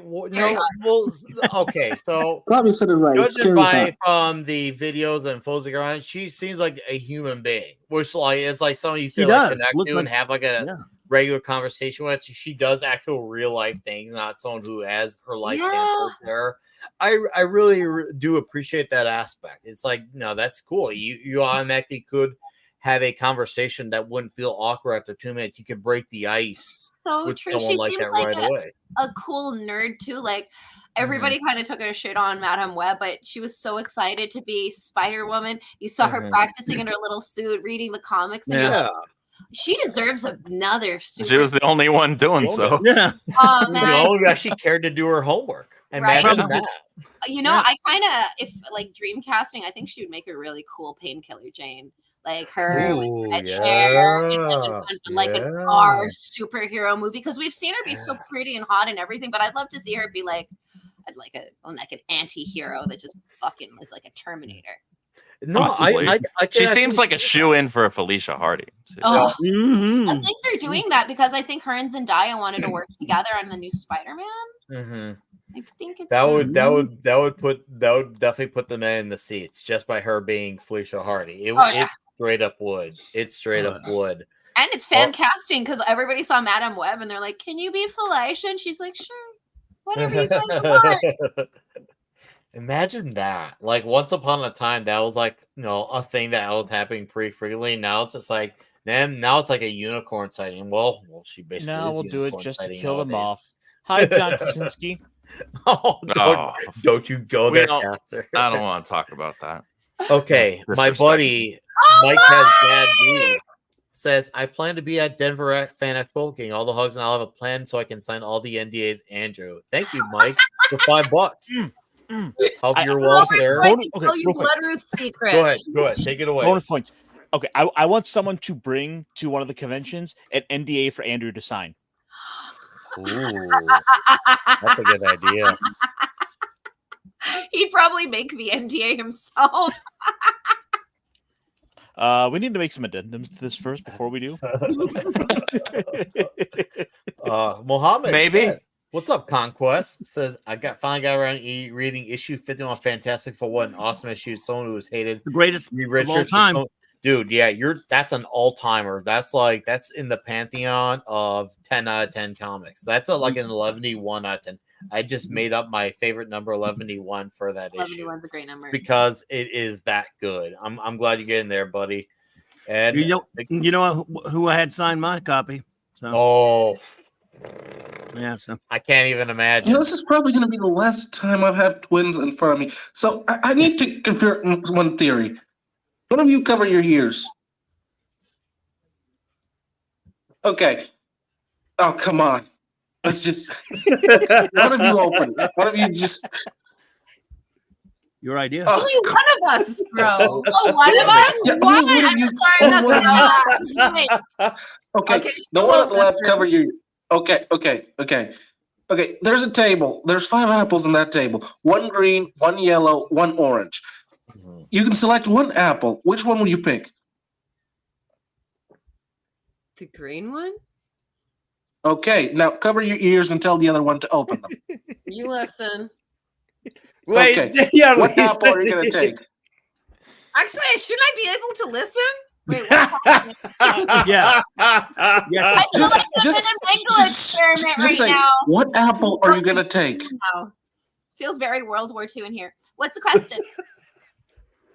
That's the point. You don't know the question. It's supposed to test it. I wanted to know if those freaking twins are psychic, because every time I meet a bunch of twins, they're psychic people and want to kill me. It was a symbiosis test. Somebody watches too much TV. It's interesting because like it doesn't per se work like that, but I totally listened to your orange question. She said green orange. I was cheating. But we do dream the same places that don't exist. Like there's a hell version of our family house in our neighborhood and places that don't exist that we can describe. Oh, that's just normal. I dream about a hell version of my house every day. But who else sees it? Who else sees it? Does your mom also see it looking the exact same way? Right? No, but what you're just talking about is the common sense of the plane of dreams. Well, yeah, right. Are you somebody who can lucid dream? Well, when I eat chocolate cake, yes. So that's how you do it. Wow. Yeah, that's how I do it. I gotta ask. I was throwing drugs. How did you cross paths with Glenn Danzig? Oh, I love Glenn. I'm a big Danzig fan. I saw Danzig for my first time last year live, and I was lucky to see his band did the entire first album in its entirety. And Glenn, I feel like his status as well, who he is, I feel like means something more now than ever, considering where we've been socially, culturally, politically in the last several years. A lot of guys have changed spots because they don't want to feel pressure, but Glenn is kind of stood and is still in the same spot, still being the same guy. I remember when I was a teenager, and like it was like I remember like one of my like friends from the States was like, wow, Glenn's really nuts about the thing he says. I'm like, well, of course he's nuts. Well, you expected him to just fall in line with everyone else? Of course he's nuts. Oh, he's well, that's what I mean. He never stopped. He still is the guy he was that he is now. He's one of the few that never came. How did that happen? Were you guys cross paths with Glenn? Well, Glenn is a man of taste, and there's even a time that we were actually going to direct Veronica for him. Yeah, way back when. We've been wanting to work together forever. You see, as you might guess, Glenn Danzig is friends to hot women everywhere. And what a shock! Directors. I mean, he even came to our See No Evil 2 premiere. Slash also came to our See No Evil 2 premiere in LA. Yeah, we were very lucky that we had rock stars supporting us, and that's actually where we met GD. And he's so fucking cool, and he's such a horror movie nerd that I didn't even. He's a real fan of horror. He I know. He knows the stuff. And comic books too. Like it's so funny. And the occult, the real occult. Like we were hanging out with Jimmy Palmiotti and Amanda Connor, and we started talking about GD, and he's like GD, and he's like, and then we found out we were all friends because we all like the same shit, and we're like, what? What a small world. Yeah, he's a fan of our movies, and of course we're fans of Glenn because he's fucking amazing. Yeah, we were in his last movie, Death Rider and the House of Vampires. We die in a way like Glenn is a fucking great director. And he's a great man. He's a genius creative. And when he writes something, he just wants you to fucking do it. And I remember looking at my thing, and it was you die moaning erotically. And I thought, okay, because I've just been a normal person this whole time, helping out on set. And so nobody knew. They were like, these girls are so bubbly. What happens when they bring it? And we seemed normal. And it takes a really long time to bleed out 4 liters of blood. Oh yeah, because he put like a blood cannon on our necks. And he did it. You do one take and you bleed and you scream and that was.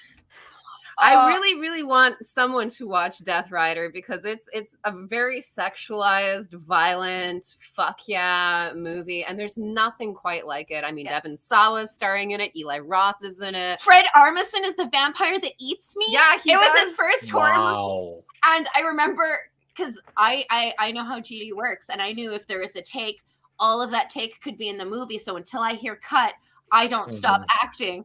So Fred bites me. I start I start shooting blood into his face, and I start screaming. And I'm holding on to him, and I'm like, I got a lot of blood, so I really gotta die in his arms. And I remember I fell on my knees. He held me in his arms, and then afterwards he's like, "Oh my God, are you okay?" And I was like, "Oh, I was just acting, Fred. I was just Fred,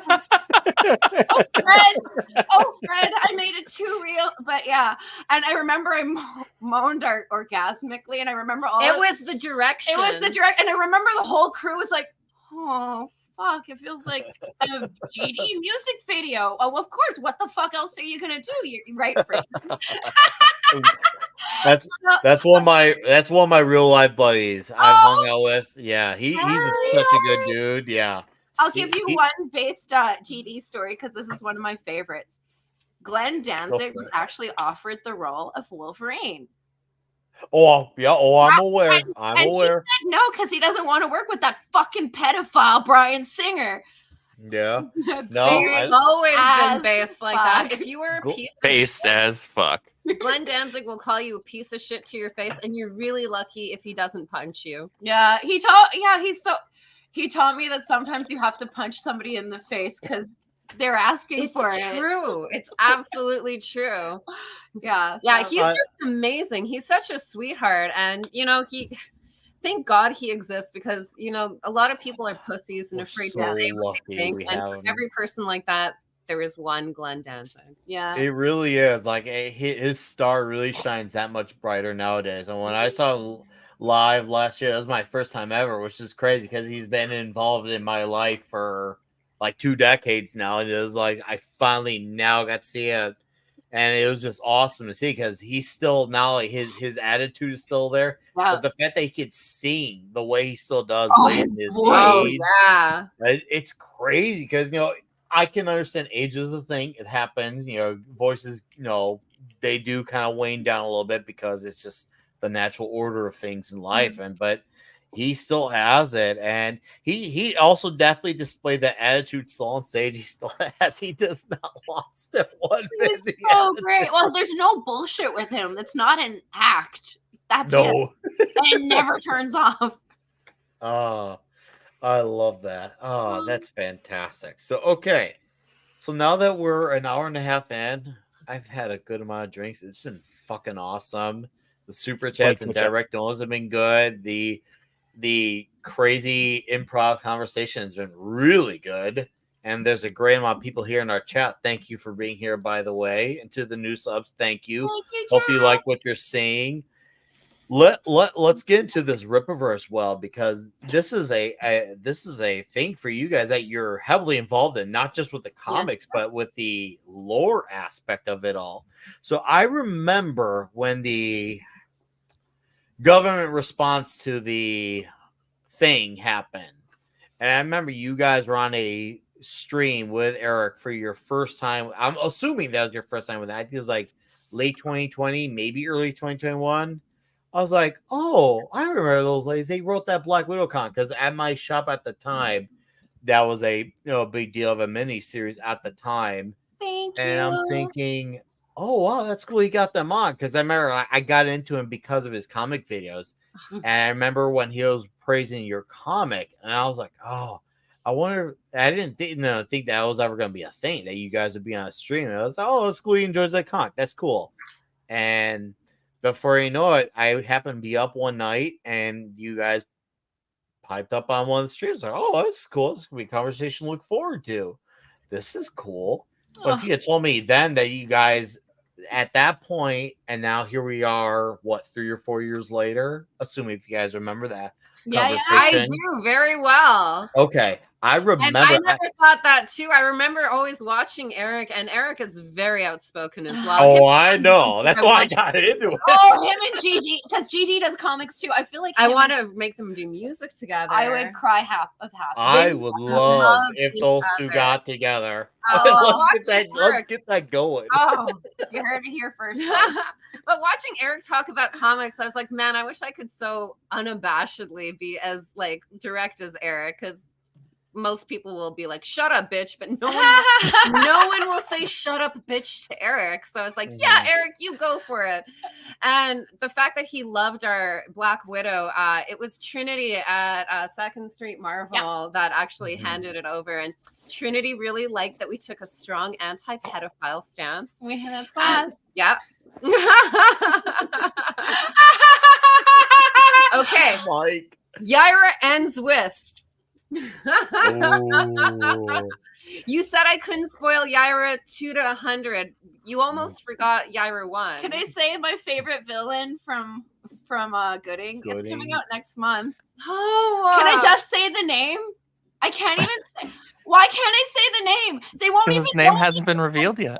Why do you have to be withholding? Okay. It took so long to be able to say Will Conrad's name about Gooding. I almost said it so many times, but I was like, we didn't release the thing. But he's announced now, and now I'm afraid to say Will Conrad's name because I don't know if everybody knows anymore, because I know so much.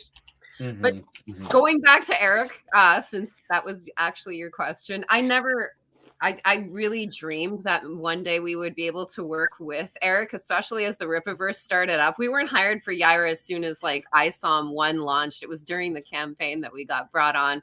But I remember watching ISOM do well and cheer and be like, yay, I hope it does well. And then it did fucking insane. And I couldn't be happier for Eric. And then when he messaged us and said, I want to talk to you about coming on, and he pitched Yaira to us. And even in the pitch, he said, some people have reached out about Yaira, and I'm like, nah, I already got an idea who I want to ask. And we worked for Marvel, DC, Boom, Dark Horse, some other people and stuff that never came out. It sucks because when you work for some comic companies, you write something, but it never sees the light of day. And you're like, oh, that would have been nice. Shit. What? Yeah, and yeah, didn't you write a Wonder Woman comic that never got actually published? We wrote this great horror Wonder Woman story because they said she's never done horror, and she actually has witch backgrounds. And Jen and I are highly studying the occult, obviously. So, it was so cool. Wow, I'm always blown by that. Wow. So when you got that message, email, whatever, when you got that first message, did you know like this is it? Or were you like, what's he messaging us for? Did you know, or what were you surprised by? We didn't know, but we know, I mean, there was a female character there, and he liked our Black Widow so much that I was like, gosh, I hope it's Yaira. Yeah, and we had an NDA to sign first, Andrew. Oh, I'm sure. we got. And it was at that day you met Andrew for the first time. I thought it was no, not funny, yet. because they were very like, you got no information until the NDA was signed, at all, nothing. Wow. And then after that, you got a conversation with Eric, and Eric pitched us the Rippaverse. He told us stuff that hasn't been released yet about certain people's powers and how it works. And it was so incredibly original. We were like, oh my gosh, that's totally a vibe we would love to write for. Wait, so you're telling there's an actual corner map for everything? Yes. And the funny thing is, and they're in charge of it. Nice.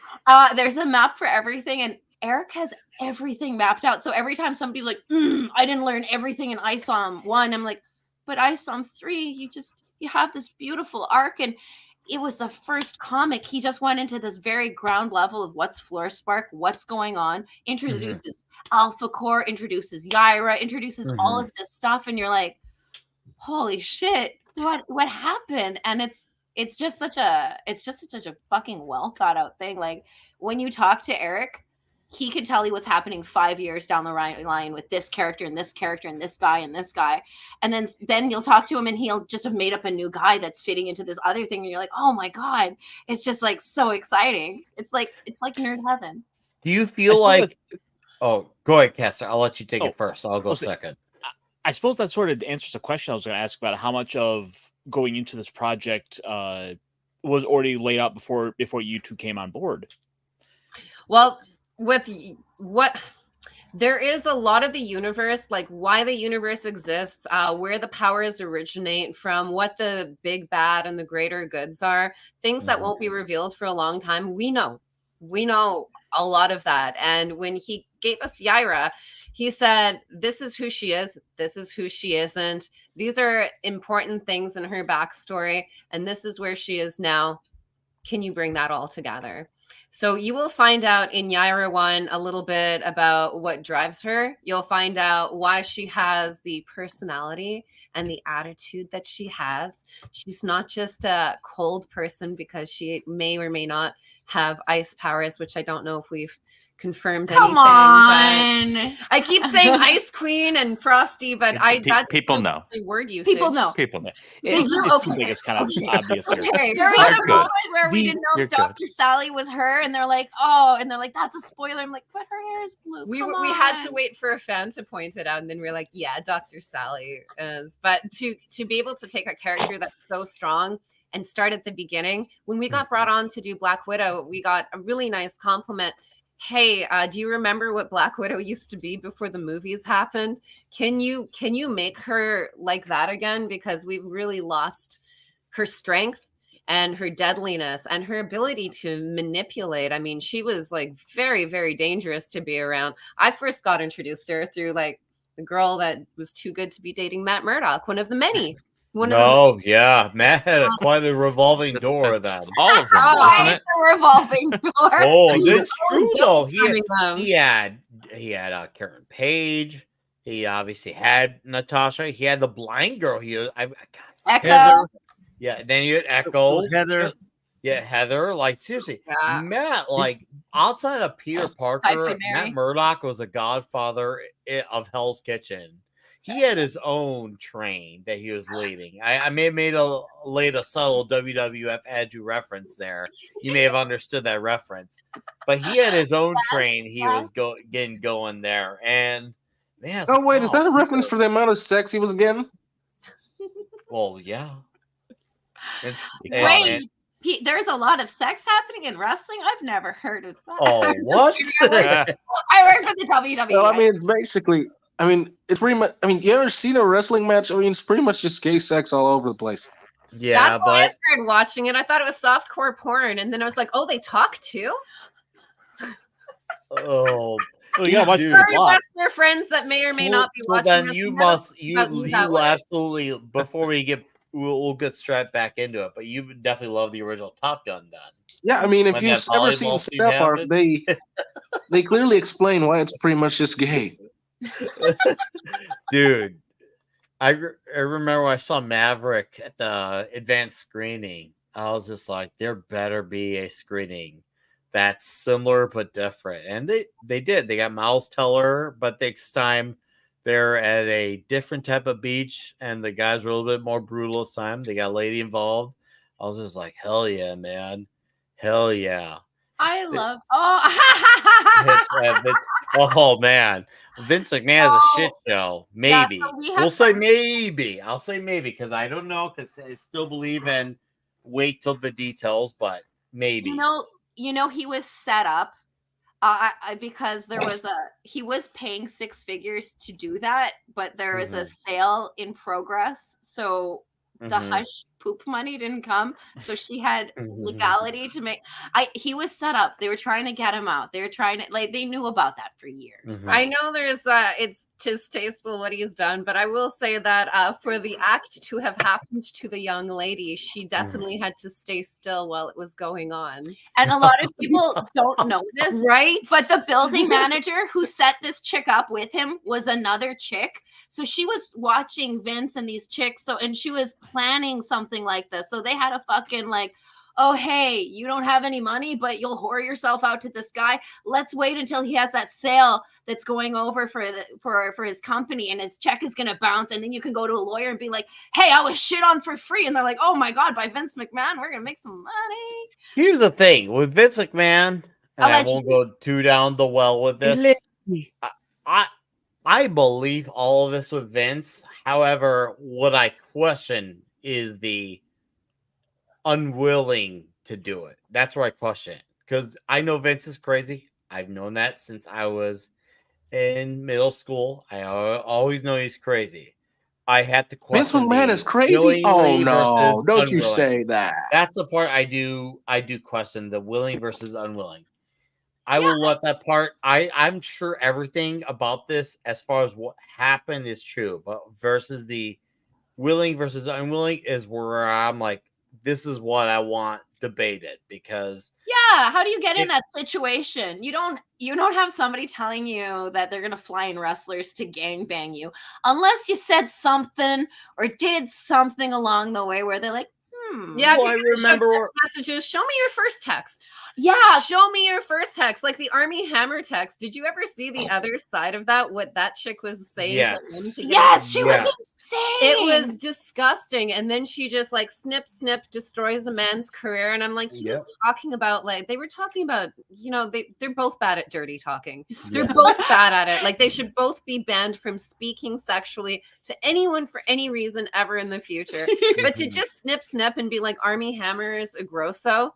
Maybe he's like shouldn't go into porn, but he's just stupid. Was he well, it happened with Warren. I don't know if you know who he is, the comic writer Warren Ellis. Like he literally was one of the few guys that literally did nothing wrong at all. No, and he got canceled for the absolutely wrongest of reasons. And everything he did was with ladies of age and of consent.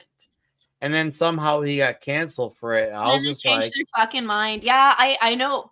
Man, I know so that. I was just like, okay, it'd be one thing if there was unconsensual, forced, or the R word. I get that. I really do. But everything else was, and then that's the thing. All the ladies say, oh yeah, it was consensual. I'm like, then what's wrong shut here? Shut the fuck up about it, man. Like, what are you doing dragging this person? And women are always, it's weird when it's a sexual situation like that. They're always innocent, even though they are setting these dudes up.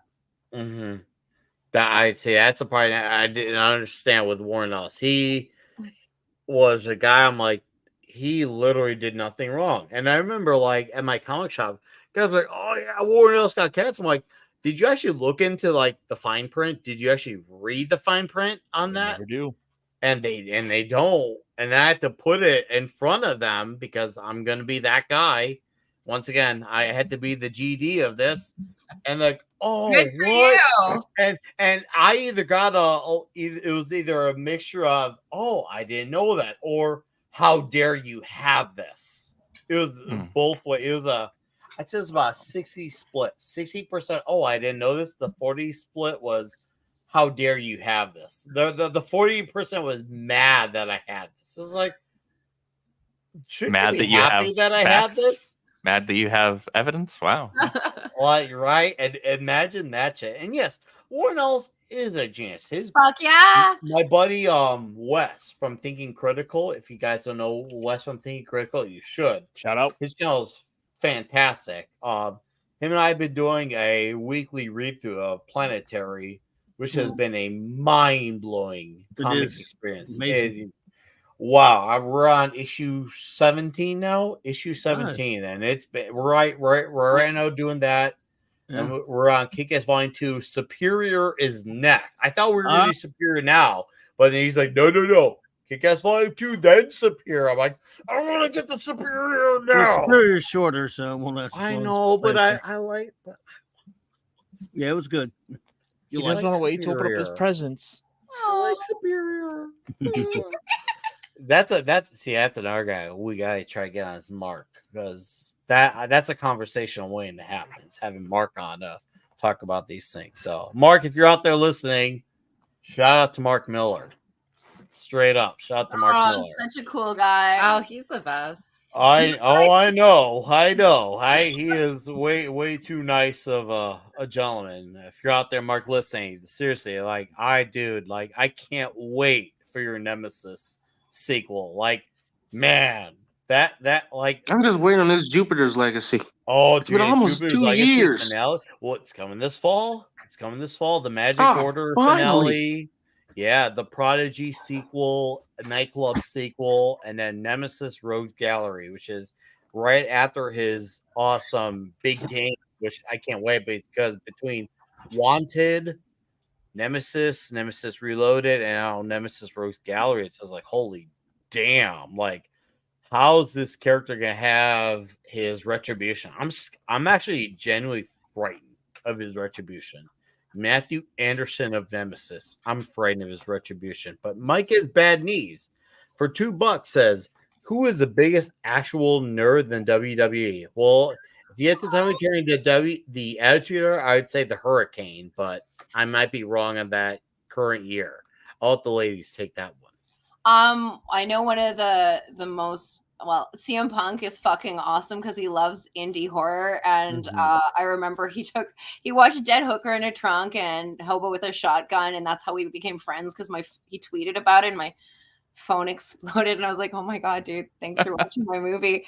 And then we found out he took American Mary and had copies of it and gave it to like all the guys backstage. So like while we were working for the company, like Bray Wyatt and God bless Wyndham, but yeah, they would come over and be like, hey, I saw this movie. Like it was just so cool. Like and they're giant nerds backstage. Like they're all into comic books and horror movies. Like they're so into it. Yeah. Nice. It's really cool that he passed around American Mary. Like that's really awesome. So cool. I owe him so much. He's the coolest dude on the planet. Like CM Punk's like Danzig in the way that he's like hardcore, but yeah, on straight edge. Like he's just legitimately what you see is what you get. I like that. Far too few of those. Yeah, another Chicago boy too. Yeah. Oh, I know. He's been at a lot of the riot fests in my area because it's at a park in Chicago, a really, really massive park. Oh. And I know he frequents at that park a lot. I've not run into him. I'm sure someday it will be inevitable when I do. But yeah, he's a big frequenter there. Ironically, he's been a lot to the same venues I've been to for shows too. It's just one of those things where I've never caught him. And where I go, he's not there. But where he goes, I'm not there. I'm sure someday it'll happen. Someday. When it happens, tell him the twins say hi, and he'll be like, the Saskas, and then boom, you're in. Oh, I will. I remember they're when like I crossing in the night. I remember when I first came across Rob Van Dam, and that was just like, oh, it's Rob Van Dam. I had to say something. And he was so cool about it. And I was like, you're RVD. You're so cool. And I remember our seats were where back when the Undertaker had his biker phase. Yeah, he was where he parked his bike, so I got to touch his bike. And that was just like, hell yeah, I touched the Undertaker's motorcycle. So, and of course I could. You must have felt like a little schoolgirl, didn't you? I was that was right around the puberty stages. I was like, hold on, I can't sound like that and the Attitude Era went together quite well. Well.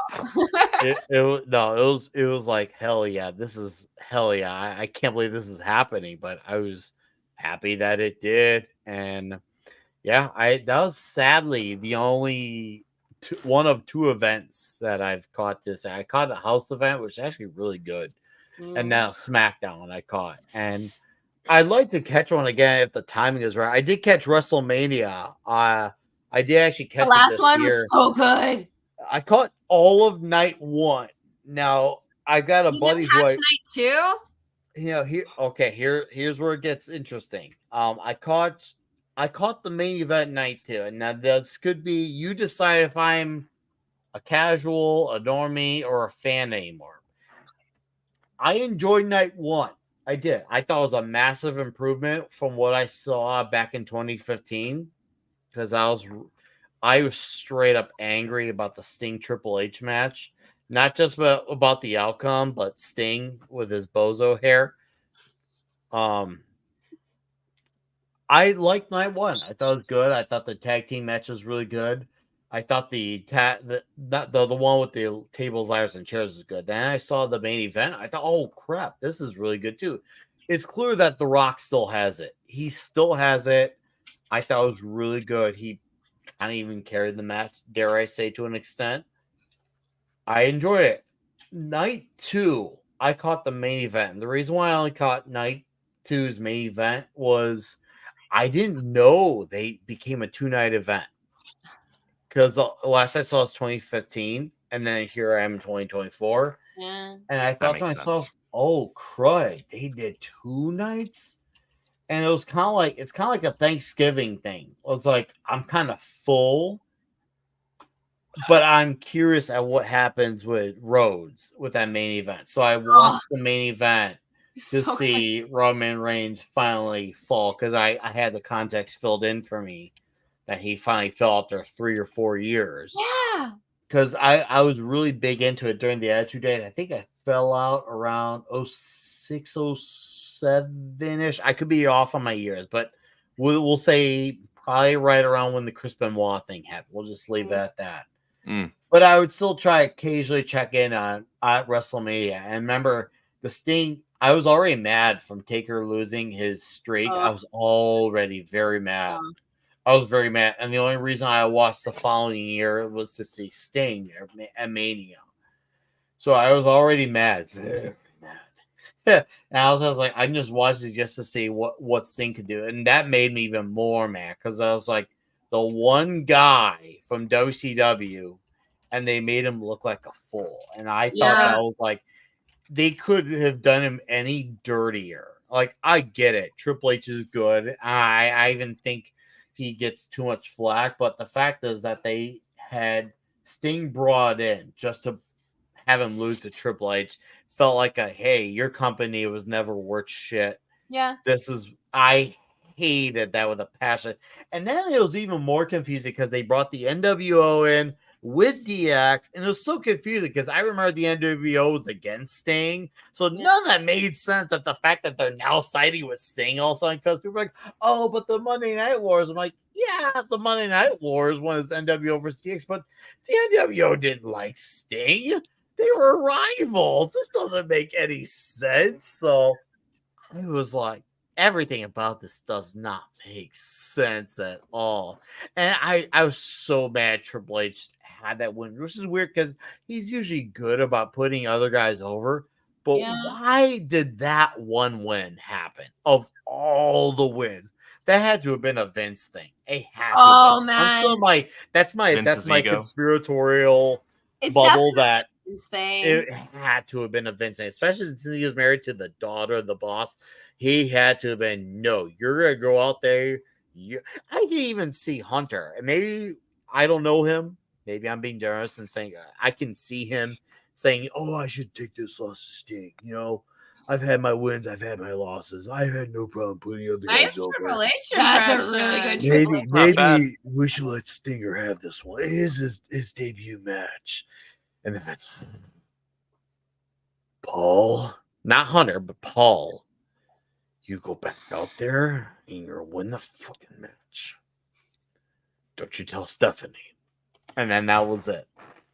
Vince at one point thought that ratings meant everything. And I remember that even in the back room when the Taker match was called with Lesnar, I talked to people. I was like, how did you you thought that was a good idea? And they said nobody knew who was going to win. Except Taker at one point had made the decision because Brock Lesnar, because he sucks, hurt Undertaker while they were doing. Can't stand Brock Lesnar. I can't believe if I ever meet Taker, not a safe performer. If I ever meet Taker, I'm straight up like, why? I'm in the Steve Austin mindset where that shit should have stayed undefeated. Yes, I agree 100%. Ruined wrestling. And if they were going to choose a respectful place to end it, I would have said when he fought CM Punk, because they did the whole Paul Bearer thing. Yeah. It was like a respectable place to end the Undertaker. With Undy showing up now, I'm close enough to call him Undy. I'm not at all. He hates that. But it just seems like he shows up, and instead of being like, oh shit, it's the Undertaker, you're like, oh shit, I hope they don't hurt the Undertaker. Right. You know? He's no spring chicken anymore. No, he should be retiring with some grace, and they should have given him a big, huge send-off instead of being like, fuck, I think we can squeeze a few more fans in if the bells toll just one more time. I lost my shit when the bell tolled during WrestleMania, though. I lost my fucking shit. I was like, could it be Taker? But that was respectable, too. I was like, Mark's not going to get hurt doing that. That's a little something. That's okay. And did you guys see the clip with Taker running backstage with all the security guards after he did his, little cameo? It was my heart. I didn't see that, no. So cute. Cute. I didn't see that part, but I was happy he showed up because I was like, okay, I'm good with this. I was happy with his cameo show because if a guy was going to take down The Rock, it would make sense. It would be The Undertaker. That was like, okay, yeah, sure, it would have been preferable if it was Steve Austin, but The Undertaker is the next best thing because he's one of the few guys who has cleanly defeated The Rock. It made sense. But I was really happy to see that because it was basically like a who's who showing up. It was. If the Rattlesnake showed up too, after Taker, you just heard. I would have. Oh yeah. I don't know. Yeah, that glass shattering. Hospital recovering. Oh yeah. I remember the first time I ever heard the glass shattering was the '98 Mania. That was my debut. I went into that event blind because I had a friend of mine when I was in 4th grade, and he's like, "Hey, you want to come over for this?" I was like, "Yeah, I'll come over." That was my debut to Undertaker and Kane too, because that's why I saw how formidable Kane was. I was just like, "Holy crap!" Well, obviously, you guys worked with him on a movie. He's obviously the mayor of Knoxville. All this is crazy to say because if you had told me all these things would happen, I would have never believed that as a 4th grader. But yeah. Kane, he blew my mind as a kid because he really felt truly invincible. Kane felt like a comic book storyline ever. The way they introduced him, how the Undertaker was talking about his parents and their house burning down, and then Paul Bearer saying you killed your family. Oh. That was the first time I really got into wrestling because Undertaker was addressing the fans and he was saying you got to trust me and listen to my side of the story. And I listened to him and said, I'll trust anything you say, baby.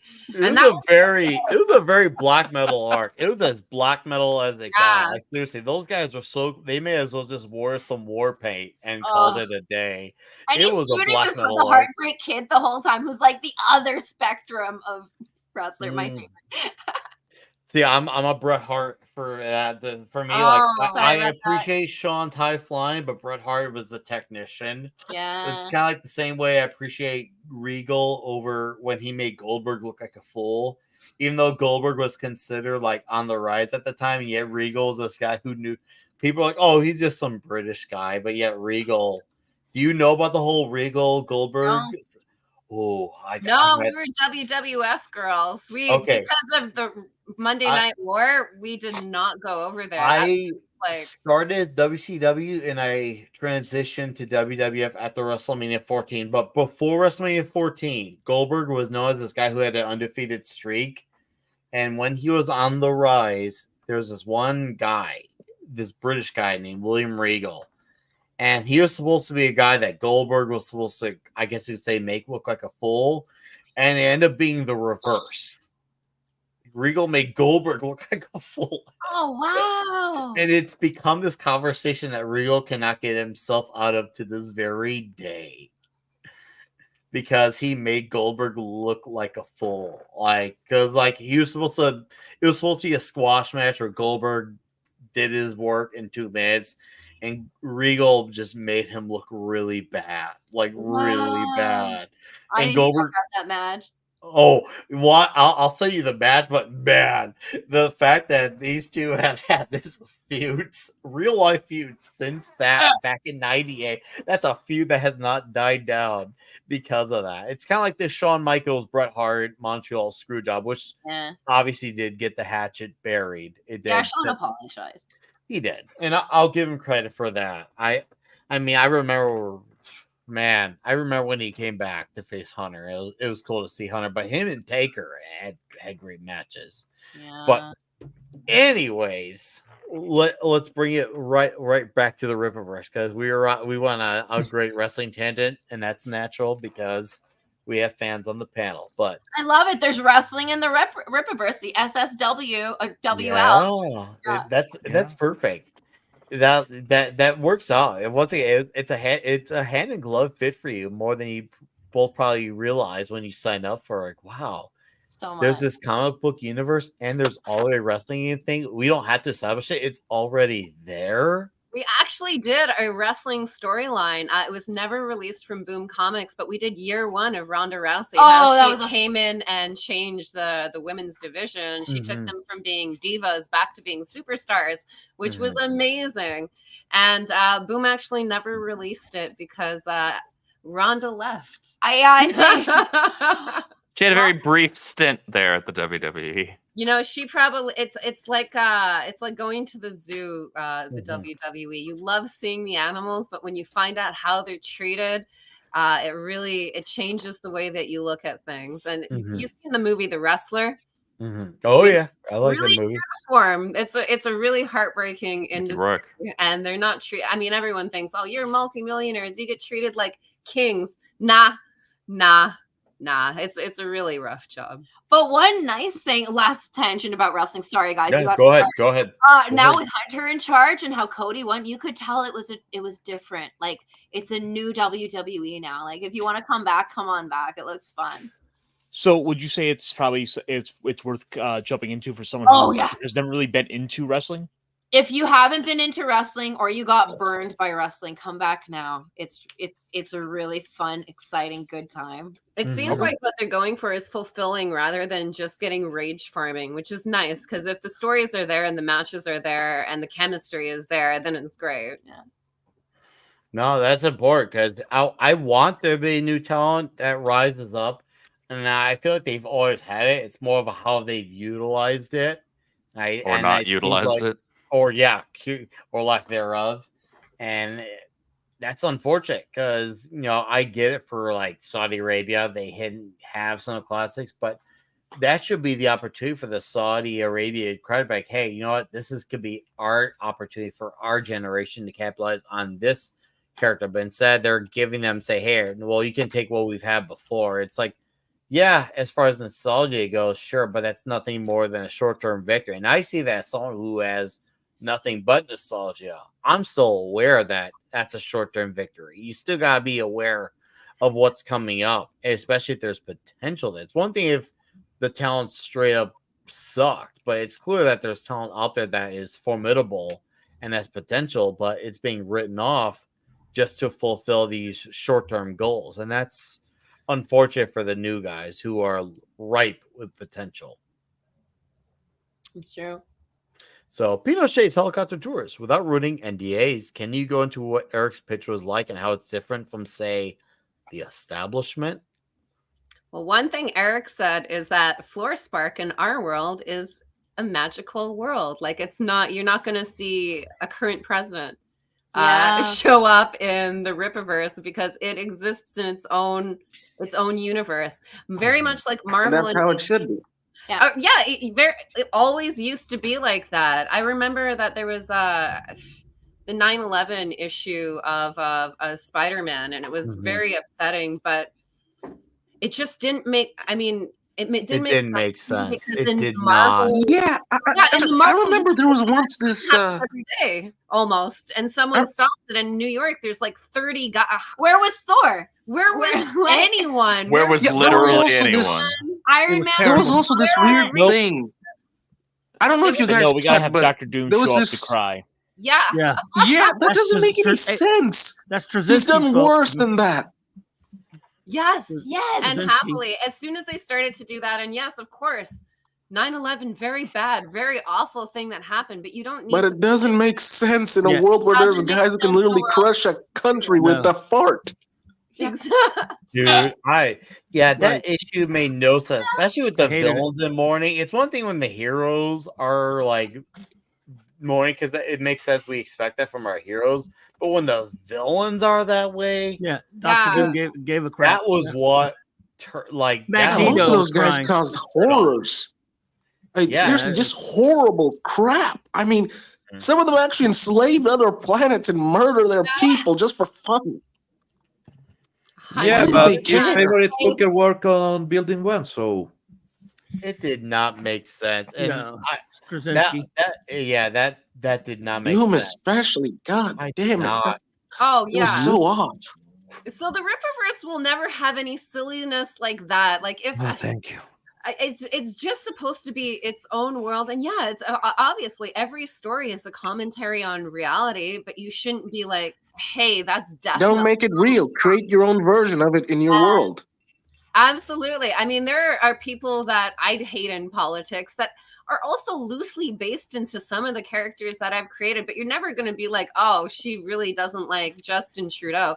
I don't. But exactly, it used to be the way. Have fun with it. Create figures that have inspiration from other people and just make shit fun of them in your own creation, but never make it so obvious. Weave a metaphor and don't tell people that they can't enjoy your comic. That's fucking insane. Being like, this comic is that's retarded. Yes. When they said X-Men wasn't for Republicans, I was like, X-Men's for all outcasts. Everybody can, and I'm sure some Republicans can really relate to feeling outcast over the last few years. Especially nowadays, X-Men is super for them, right? Like, isn't it ironic how the outcasts now are completely different from what was in the past, and yet they don't want to acknowledge it? It's kind of hilarious if you find. I know the counterculture used to be the mainstream culture. It's kind of it has really, really, really flipped. Like it is a 180, almost on 360. When you think about how much has flipped on that, it's crazy. Because if you think about, and I'm not saying this is a little thing, but this is a figurative thing, to some degree, almost everyone in some situation at least at one point in their life can be outcasted 100%. at some point. Sure. And I feel like that's where you can take that relation. Even a normal jock who may be, let's just say, apolitical, just someone who really likes sports, but if they attend something, let's just say some guy who was a star football player had a sister who was a comic nerd, and that comic nerd girl had all her friends over. And he's just like, how do I adjust this situation? I don't know this scene. It's all more if he has to be the guy that picks up his sister, brings her home, maybe even has to be the one that kind of watches over her, even. He has to be around a scene he doesn't recognize. That's not his tribe. That's not his people. It's not the star players with the varsity jackets on. It's true. not Then he's the weirdo. Then he exactly. Yeah. You're nailing it. You caught on really quickly. He in that situation is the outcast, and I have been in situations all my life where I've been that way, mostly unintentionally. Like, I was really, really lucky when I was a freshman. I had a few guys who I knew who were seniors, and they liked me right away. They're kind of like, he is to them. I was protected class as a freshman. They're like, no, Nick is Nick is protected. And they always said, Nick, if you ever problems with any of their seniors, you let us know and we'll take care of it. I remember that. I could name names even. Like I remember, you let us know. We'll take care of business. And I only had an issue once. And luckily one of the guys who I knew happened to pop up, almost like an action movie pop up. Like it was like, oh hey, is there a problem with Nick here? Type of situation. Other than that, but yeah, and those were guys who were really casual guys, like just super normally looking guys, and they just happened to be my neighbors. And one of them was a barber too. He was really he got good at cutting hair, but they always look over people within our neighborhood, like, hey, no, these guys are protected here. You leave them alone, type of situation. And even though I would go through those things, that territory, as me, I was the way I always was. I would go to those things where everyone was casual, normie, even preppy, even jocks. But because of them, I had good treatment. But I can imagine for most people in my position would have not had that treatment. And I've heard the stories. I've even seen some of it. For most people, it's not a good outcome when preps or jocks interacted with geeks, nerds, punks, metalheads. Usually it's not good, but I was luckily an exception to the rule. But I've definitely seen when it's not so much that way. I've seen it, but I was lucky. Very lucky. But yeah, in that situation I was, because I remember going to parties like that, I'm like, wow, this is weird. What am I supposed to do here? I guess I'll get drunk. Hi, Tom. Where's the alcohol, Tom? I need more alcohol, Tom. Marco, hey, can you bring me alcohol?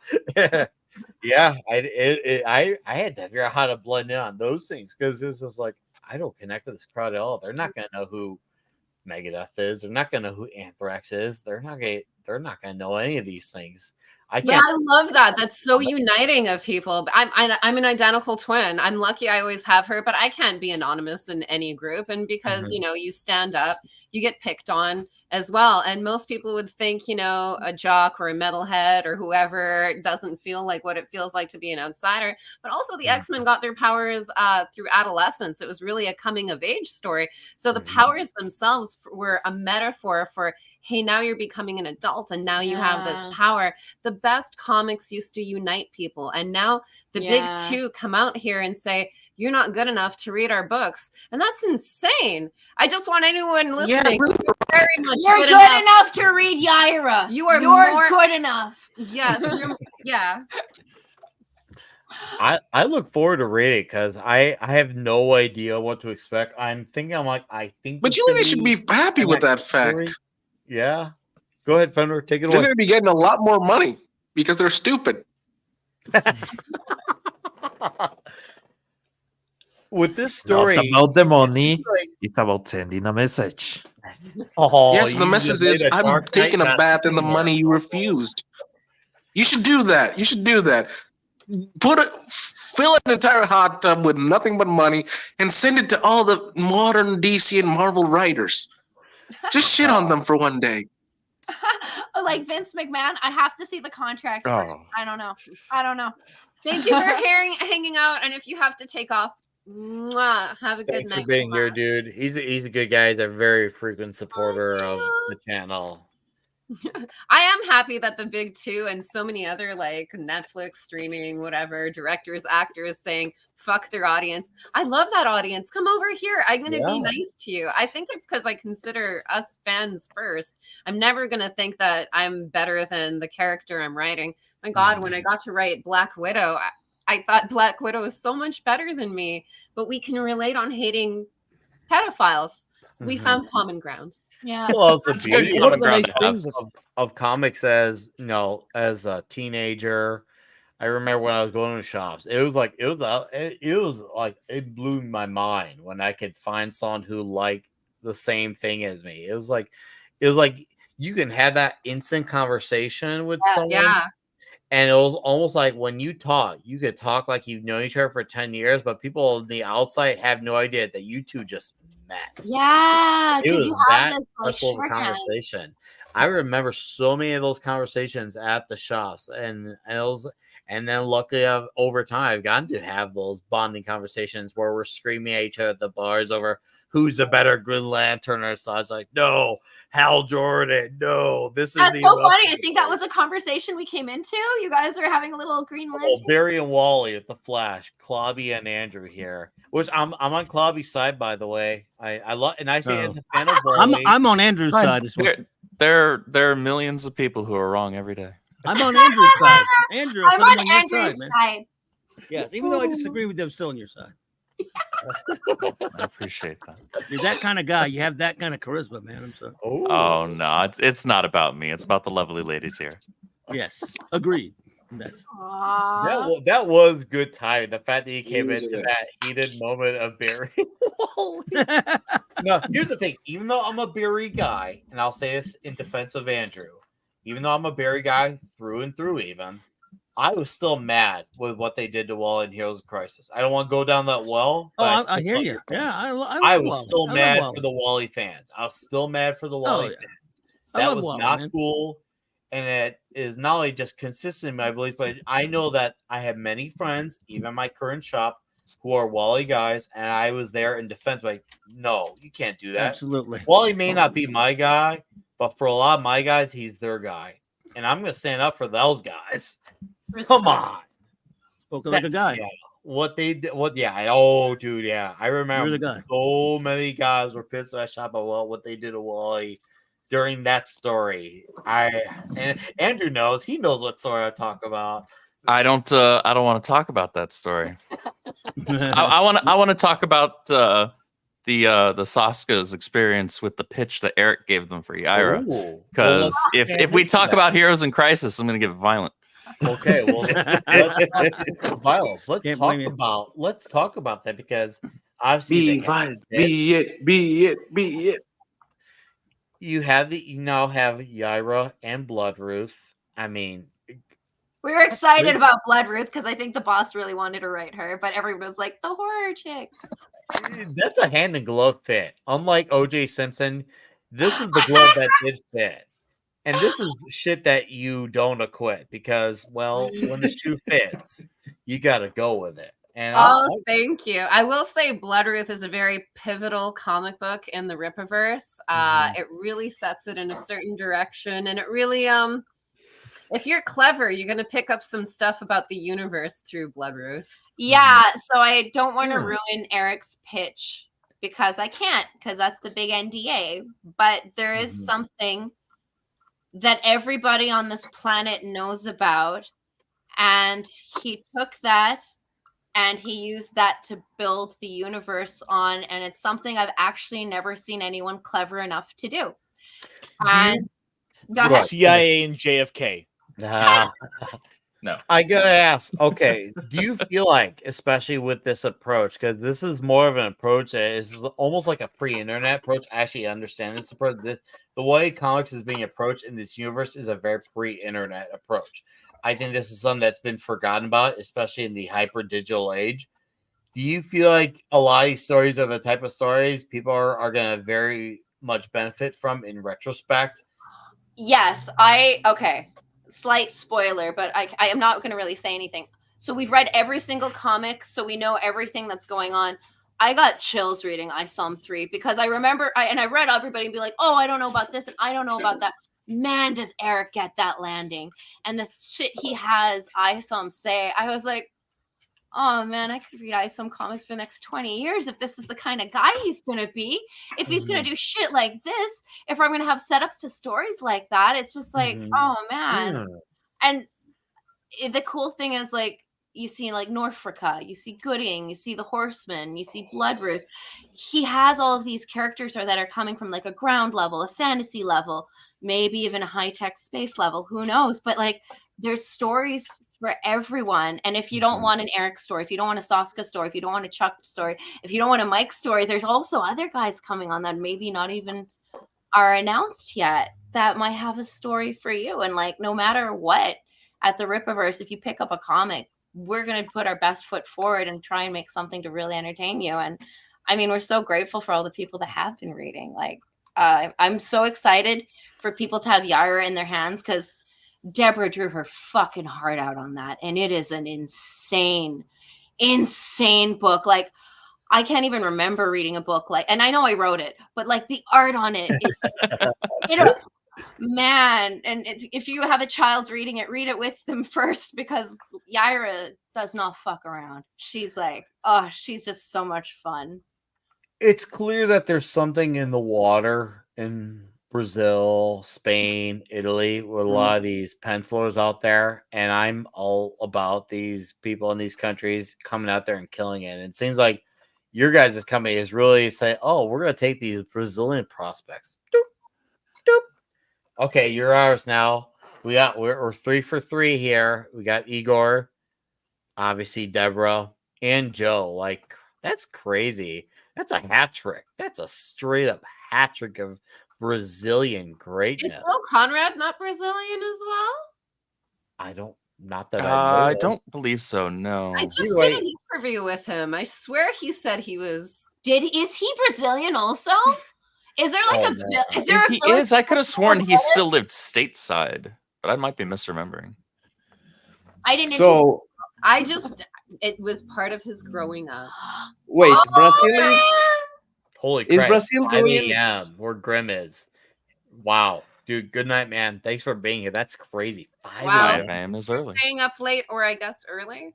I need an answer to this. Is Brazil doing with the comics exactly what Brazil did with heavy metal? America is not doing it well, so we will do it better. Actually, the industry there is going pretty good, surprisingly. Yeah, I have some cousins there, and they've been explained that recently the comic book market in Brazil has been going a little bit more up than the usual. Oh, A lot of books are being made there. Probably because you don't need power and electricity to read, at least if it's during the day. That is Don't true. remind me my country. Sorry, sweetheart. A lot of it more manga inspired than actual Western comics inspired, but it's really still fun if you're an average comic book enjoyer. No, but there's something that I don't know. Maybe I'm wrong, but even with a high technology society like Japan, there's people that just like the sensation of the paper, like the sensation of reading the manga. And yeah, that's the love for the work. That's why people still buy hard books instead of just reading it all online. People love it. That's why digital doesn't actually do that well. Or you are on a convention and you need to buy, something freshly out of the pen that is being drawn in front of you in the table, and is different than getting a print. It's a better sensation. Yeah. No, physical media will always be king. And especially it's with like comics, that because time comic you go books in a are field also of roses. comic books are also a dance. collector market and collector industries. It's not just people who read, and you can't really collect digital. There's no collectability to it. So, despite what some people might try and convince you of otherwise, there's you can collect this. You can't just collect something that's on your phone. Yep, that's something that is happening on the Magic the Gathering market. Wizards of the Coast try to do the big push to digital, and well, people like having the cards, people like selling the cards, people like trading the cards, so they are not making even a tenth of what they are making on paper cards in digital. Yeah, you wind up with secondary, tertiary markets. Whereas if it's all digital, you lose all that, and then you lose that extra little bit of investment in it. Yeah. But real quick, I have to. I know you got to dip out. I want to tell you guys before I head out. Congratulations on the comic. I am looking forward to it so much. This is I've been of the opinion, and I've been saying for a while now, that I think Yaira is like the most popular character of the Rippaverse. She's the one that's had. She's the one that's had the most excitement ever since, and I cannot wait to see what you two do with this character. Oh, thank you. When you have the book, we'd love to come back and talk spoilers. Yes. Let's have a spoiler conversation. Straight up. Let's do it. Andrew, come with us. Andrew can come with just to make sure you're not spoiling Yaira 2 and 3. Yaira 3? Is there one? We're gonna have 100 if we can do it. Oh, we got plans for Yaira 100. When we did pitch what was going to happen 100 issues in. That's good. That means you obviously have investment. Oh, yeah, you guys won't realize it, but like she kicks Spawn's ass. Oh, Todd's gonna be mad. Last thing before I head out.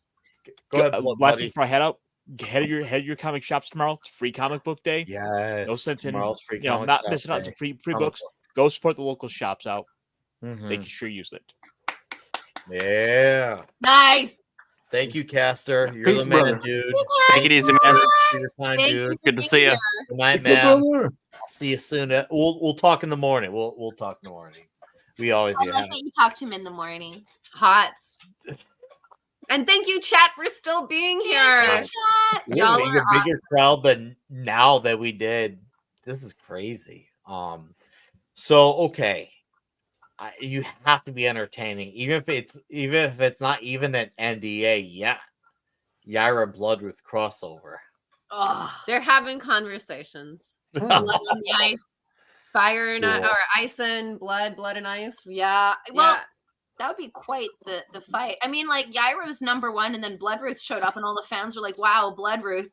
And secretly, we're like, "We write them both, so I can't pick a favorite." For a while, we had to hate on Bloodruth online when we had already fully written her book. Oh yeah, and we're like, whatever, she sucks. That was entertaining. That was. Are you allowed to say the type of horror Bloodruth is, or is even that an NDA? Oh, I will say that it's real horror. It's like I will say that your kids should be able to read Yaira, but I would be like definitely read Bloodruth first because Is it more of I like love a to raise this supernatural? foster sister. I can imagine she's obviously not like she doesn't come across like a slasher character, but more like a supernatural mystical. Well, you would know that she was talking about Hellions with Isong number 2, and that is super important. And if you meditate on what a Hellion may or may not be, it'll lead you in a direction. Perhaps, maybe. I'll stop talking, Andrew. But if you like horror movies, no, keep talking about it. It's a bit. It's a really good horror for people who like horror movies, and it does get a bit scary, and it does go into subgenres within horror.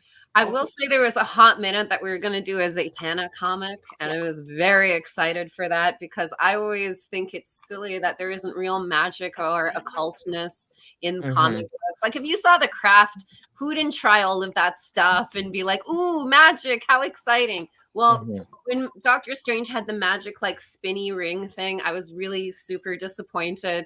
I will tell you there is true occult stuff in Bloodruth. So you will learn about redacted while you're reading a comic book, and there's good it stuff sounds like there. It's a battle of good and evil, maybe, Jen. I've said too much. We've said too much. Battle between good and evil might not be too far off the mark. No, that I'd say that sounds right on the mark, because if you're gonna have evil, you might as well go all the way with it. You want to know who your heroes and villains are. If you want to bring in the occult and bring that in as a villain, it's like, okay, yeah, you want sounds like you have a very clear distinction, if anything, of heroes and villains. Our heroes and villains are very distinct. I mean, you're not going to come across a villain that just had a sad childhood. You're going to come across awful people, both male and Thank you. I'm so freaking sick of that. They don't have a sob story. They're just pieces of shit. And if they're telling you a sob story, it's almost definitely a lie to manipulate you. Jen, don't talk about Michael Cooper and Lily Bernashi that way. Well, the shadow will have no problem figure out who's the bad guy here, though. If the shadow hops in this universe, the shadow will know what evil lurks in the heart of man. Alec Baldwin played the shadow, didn't he? No further comment. In a crappy adaptation of the character. Trigger warning. Shots fired. That was good. Shots fired. Who said shots fired? Sylvia. I would never. I thought the Trigger Warrior was just as good. Yeah, and my ass is a banjo. Hey, never. Flip City Magazine. Flip City. What's up? I'm Hey. that's Kitty. How you doing? Happy Friday. Happy what used to be X-Files night. Yeah. Are you going out to the clubs, girls? No, I'm watching X-Files. Dana's mystery. We had Kitty from Flip City Magazine on here 2 weeks ago. Me and Ninecaster did a skit for her channel unexpectedly called Mangina. It was hilarious. And it was an absolute drunken debauchery of ridiculousness that I would do again. It wasn't like I wasn't one of those things. I'm like, oh no, what did I do with my life? I thought to myself, wow. I woke up that Saturday morning as I'm on my way to work. I thought to myself, I need to do that again. Yeah. So Flip City, you heard it here first. I need to do that again. Yeah, and their magazine's actually funny. It's basically the alternative to Mad Magazine in their heyday. Oh, wicked. Well, speaking of magazines, Ripazine. I want, I like, and speaking not only of zines, but also detective characters, since I brought up the Shadow. I mean, Eric has a detective character. The Salvage. Salvage. Well dressed. You got Bart Sears. Pretty spiffy. Dude, really classy. I almost feel like I need to have I almost feel like I need to buy a bottle of Gentleman Jack before I start reading it, because it's one of those, like, you look at his suit, he's got the top hat too. It reminds me of Denzel Washington in Equalizer 3. It looks really nice and classy. I'm like, he looks like he's gonna fuck up some bad guys, and he's gonna look good doing it too while he's at it. I'm for that. I'm for that. I love guys who look classy but killing bad guys, but have a like a flair for it, or they're like, no, I'm gonna look awesome doing it too. I'm gonna wear a really nice suit while doing it too. I like that. Look at the salvage. Well, when Eric got his award and he showed up in his suit all dressed nice, I was like, boss. Wow. No tank top? Wearing the Yaira piece, but you fucking clean up well. He had a flower on the lapel and everything. It was amazing. I was like, and the hat? I know. No wonder he's designing guys like Salvage. He's stylish as fuck. Stylish as hell, man. I love that look. I love that look, and I'm happy to see a character like that pop up because it lets you know that a lot of genres are possible. Obviously, you get to do two different genres. You got the action with Yaira, assuming that's action, and then obviously horror, it's also sci-fi fantasy. Yeah. Oh, that's cool to hear that there's a sci-fi fantasy, and then obviously the horror with Bloodruth, and now we have this other genre with the salvage. That's like, holy crap. And yet you could make it make sense. I remember reading multiple Marvel books and some characters had their own flavor. It's almost like a pizza once again. Some characters are their own ingredients. One is pepperoni, the other is jalapenos, the other is the sausage feature, one is the extra cheese. And oh my god, I want pizza now. Good. You're really playing into your 32 flavors name right now. I'm just like feeling it so hard, Nick. Phrasing. The name. Somebody please clip that. No. The nice thing about what we're doing is that we're working from the ground up. We get to take advantage of any and every genre out there that our fan base shows a genuine interest in.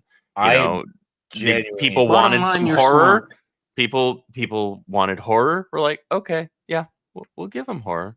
We'll make them beg for it a little bit, but we'll give it to them. I think what works for the horror genre though is that there's a dedicated audience. Even if it's a thing that's not as well received, a lot of people who are into that genre are willing to, at the very minimum, check it out. It's a very dedicated fan base. Like, yes, we love our horror people. And it's tough to find a good horror comic. I mean, the Hellraiser one was good. It was funny. I love the art. I really like the art on 30 Days of Night. But as far as horror ongoing series, I don't know if it's going to be Bloodruth. The best one will be Bloodruth once it comes out. Oh, Buddy's art too, Michael Monadat. His artwork is so fucking insane. And like,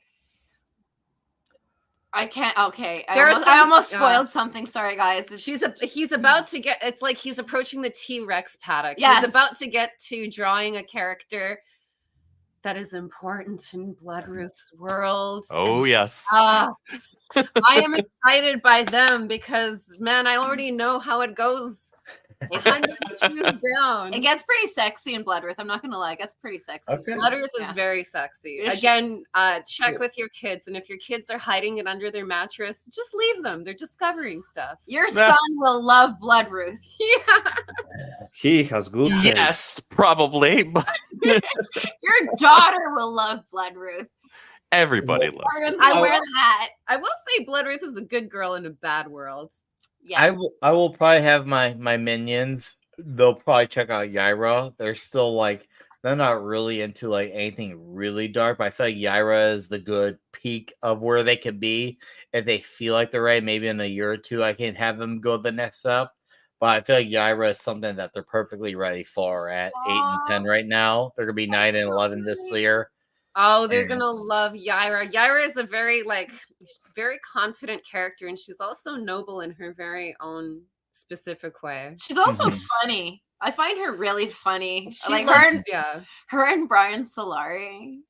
Ooh. Anything Sorry, interact with. You already know the Alpha Core will be back, but the Alpha Core interactions with Yaira, oh my god, what a joy to write. Well, Yaira's kind of a problem for them.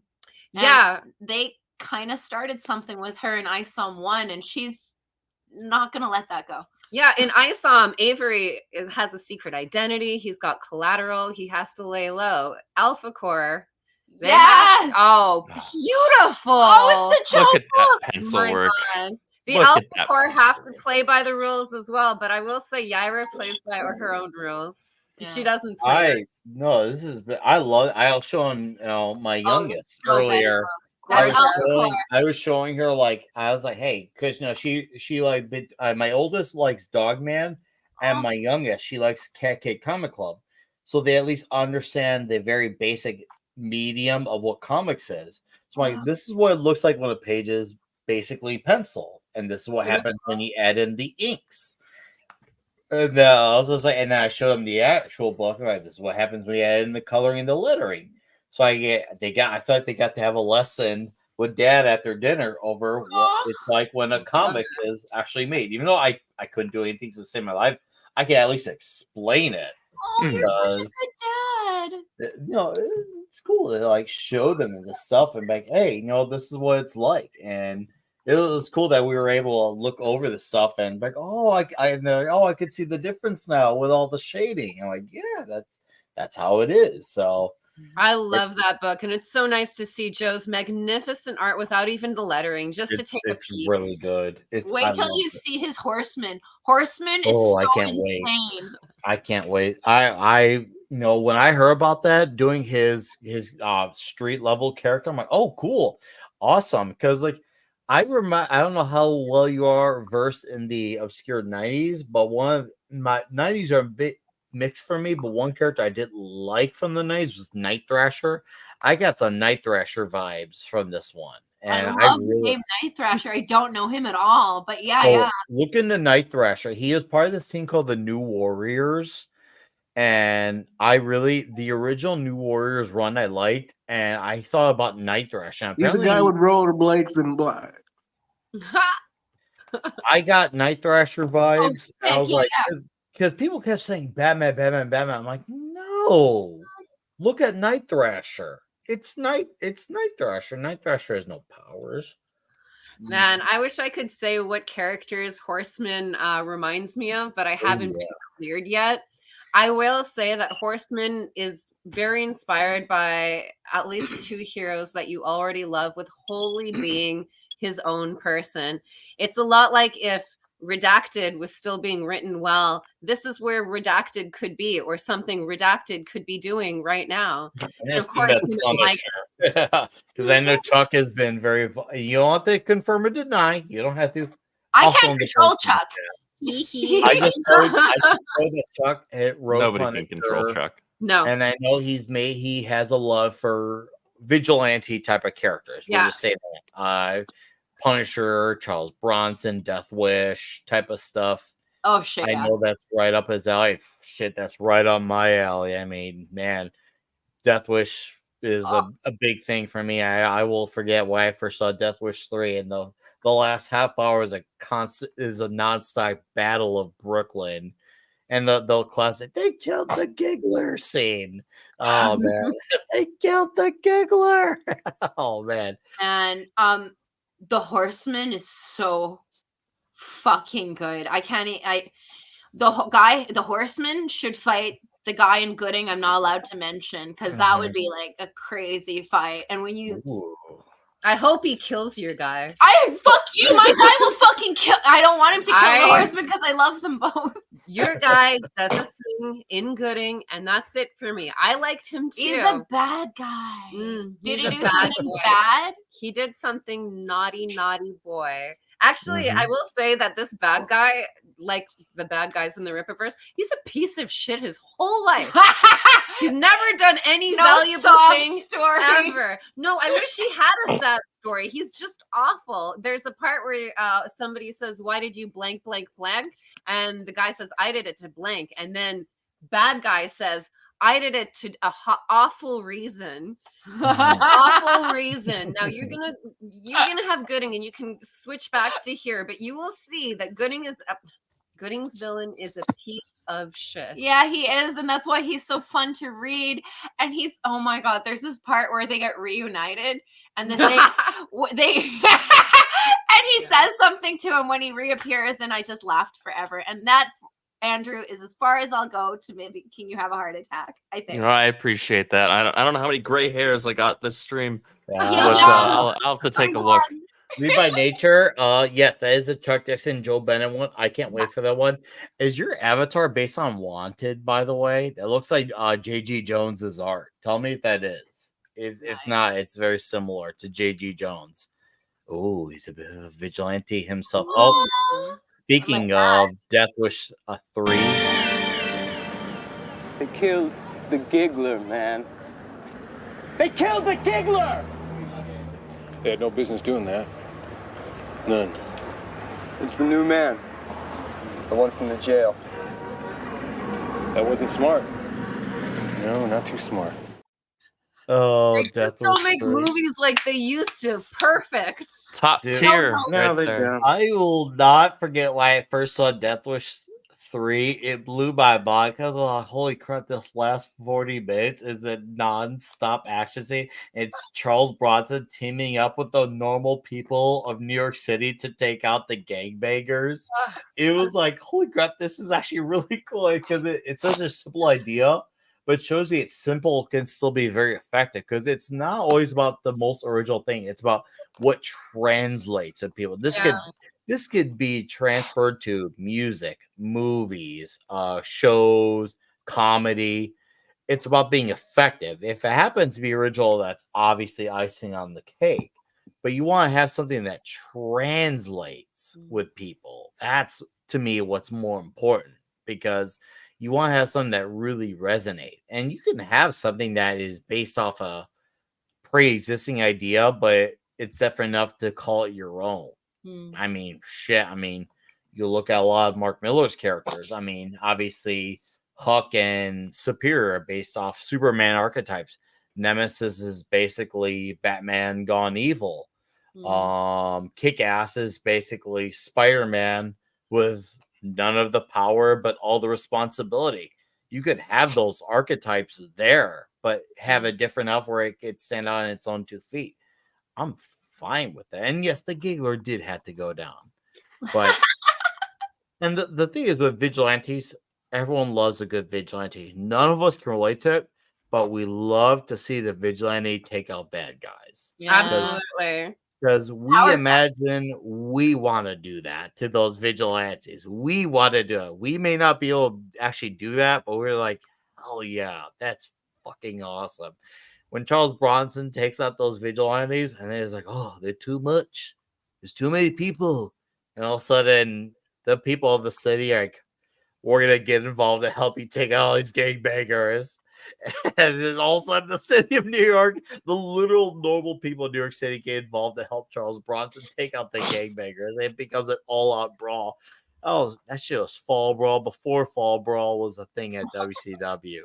I love that. That's what made the Raimi Spider-Man movies so good, aside from everything else. The fact that the New Yorkers stepped out. Yes. You mess with that one of us, scene you at mess the with bridge. all of us. Oh, you it mess makes with me one cry. of us. And that was right after 9/11. Yes. We needed Yes. New York to feel strong and united. And obviously, Spider-Man began the healing of the city. He did. I remember that moment the day I saw it in theaters. I remember I was in 8th grade seeing it at midnight.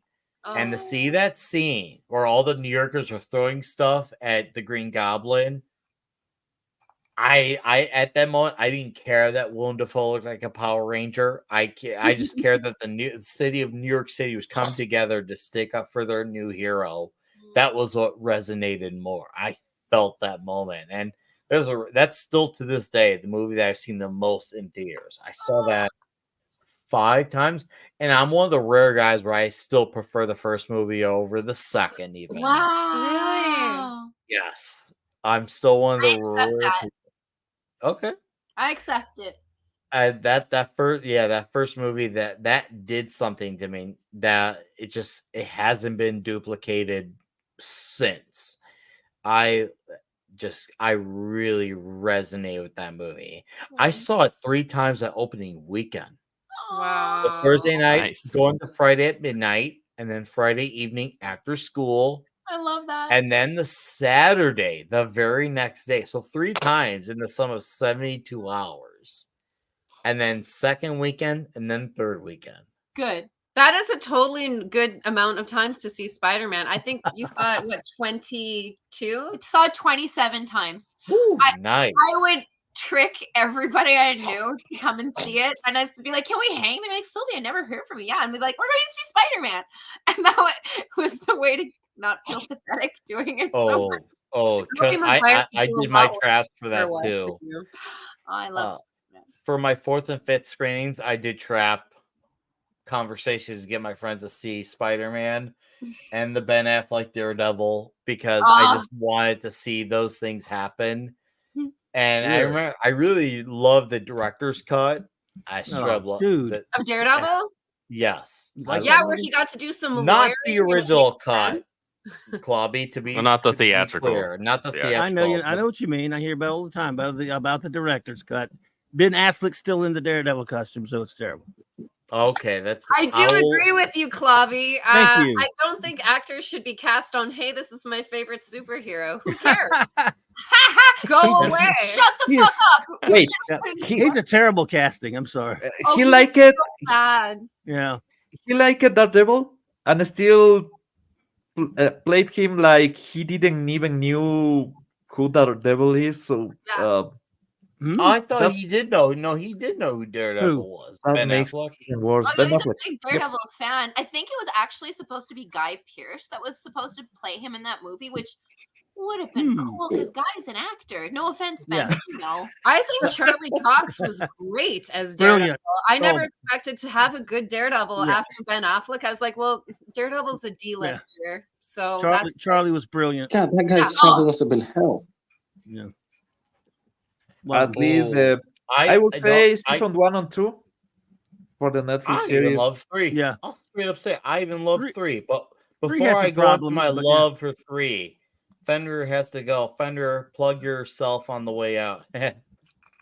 Yeah, you guys already know, man. Fender, yes, with artists in the building who will one day do something, but at the moment I'm too lazy to do anything. So go ahead and support me, and maybe I'll do something in no time. Basically, just give me the damn money, and we'll be all happy. Okay, Quite the pitch. this is the part where I say my goodbyes. Nick, it's always been a pleasure as always. Clobby, fun hearing you, brother. All right, buddy. Pablo, never give up on the hash, bro. Andrew, I didn't know your name for about 4 streams. I've been calling you Gary until the last one. Sorry about that. I'll take his monthly Google revenue. You've been fun. I truly hope in the future to talk with you girls again. You're the first pair of twins that hasn't tried to kill me. The greatest sisters are bitches, by the way. Yeah, give us time. Yeah, sweet dreams, babe. Yeah. All right. Peace to you all. Go on looking for me on Twitter or YouTube. Follow me. Do whatever you can to give me the damn money. Now, peace. Later, buddy. Be good, buddy. Wow. We'll see you for the spoiler stream when we come back. Yeah. I look forward to that. So not only do we have to do a Yaira spoiler, but we gotta do a blood ruth because we we do celebrate Halloween around these parts. We do we like to highlight the classic monsters. So like we did a Tomb of Dracula show mixed with the team ups. Clobby, Pablo, fill me in on the gaps if I'm missing them, but we love talking the monsters. Frankenstein. That was fun. We had a good time doing that. Yeah, we did the the Marvel monsters. We did the Marvel monsters, which are different. You know, back from the Bronze Age, that all had team ups in Marvel 2-in-1, Marvel team up, things like that. Like the Marvel versions of the monsters. We thought it would be kind of fun to mix them because with superheroes, you know, Marvel had their own versions. Yeah, that's awesome. Tomb of Dracula was a great series. Spidey and Werewolf by Night. Oh, I heard about that. Yeah, it's really good. We highlighted a lot of those comments for the last 2 years on October. Where we want to, we like to highlight the monsters, and that's where we get down and dark with the dark stuff, and it's fun. We have fun with those comics, and it's nice to highlight those periods because you realize, oh wow, there actually were some really good horror comics at the time, but I didn't. Oh, in the 70s, they were big. And Clobby, I was cool. I wasn't alive then, but fuck. Now I'm looking into it now. I'm like, damn. You guys had it really good then. It's fucking cool. We'd be happy to be back in October. It's kind of our month. Well, good. We can make a blend between classic monsters and Bloodroot, so we can make a double thing for that. I mean, that's like that. Seriously, it'll be fun. It'll be fun. I wonder what classic monsters or creatures will be in Bloodroot. Oh, Interesting. Sorry, Andrew. It was Jen, though. It wasn't me. I was behaving. That's my favorite. You're right. It was Jen that time. It was Jen. I'm the good one. It was me before, too. It was always Jen, Andrew. It's always Jen.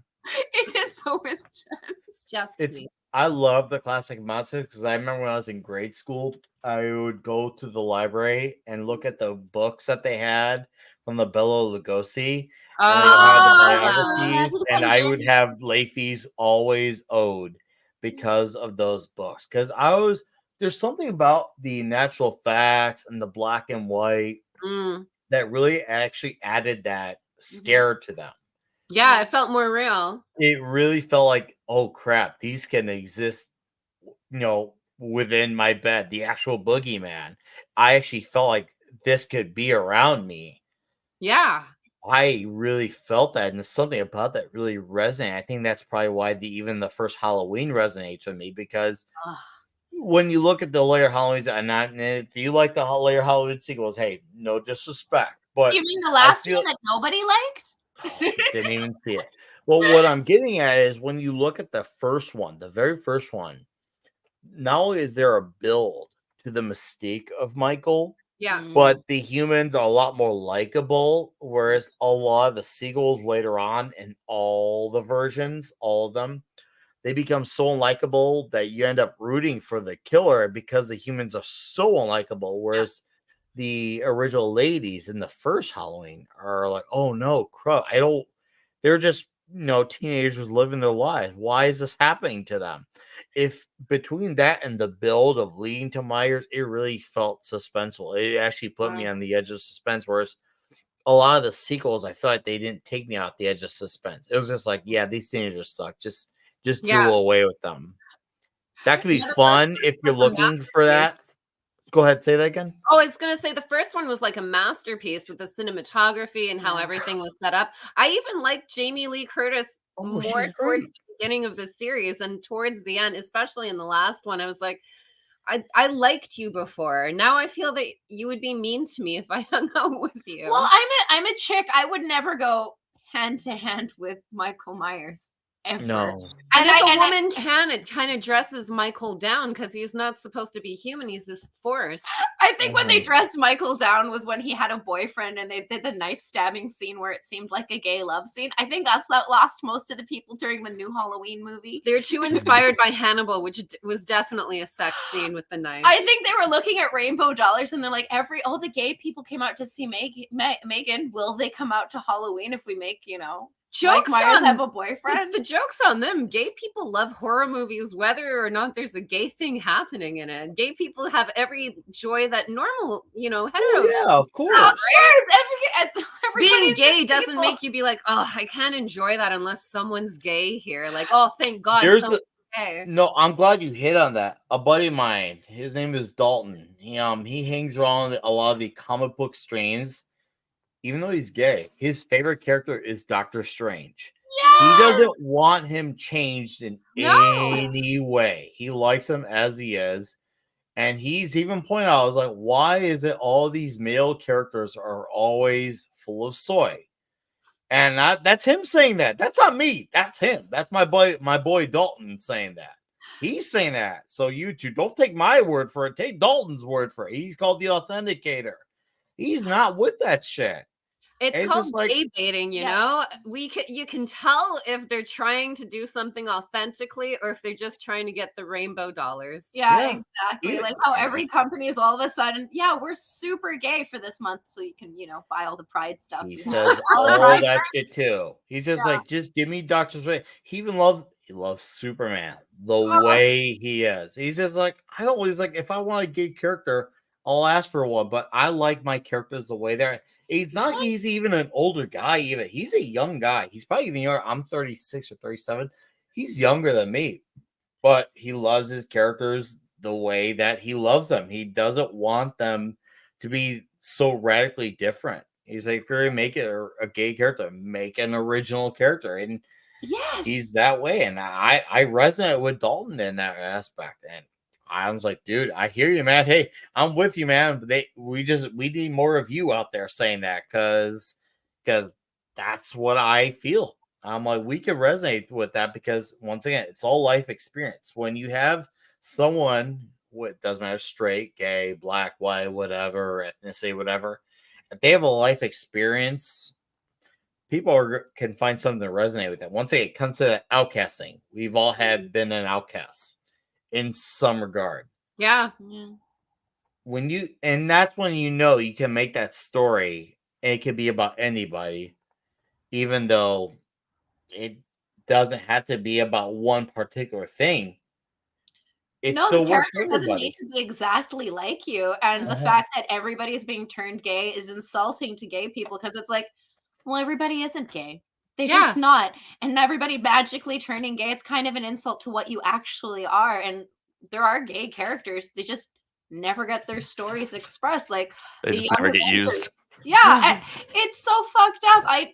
I don't need a traditionally straight character to be gay to feel like I've been seen. There's so many better ways to do those stories without pandering. And you know it's inauthentic because they're all doing it by saying like fuck you to the fans while they're writing the story, and you're like, shut the fuck up and just write a comic book, let me read it, let me choose to be into it, don't tell me it's not for me.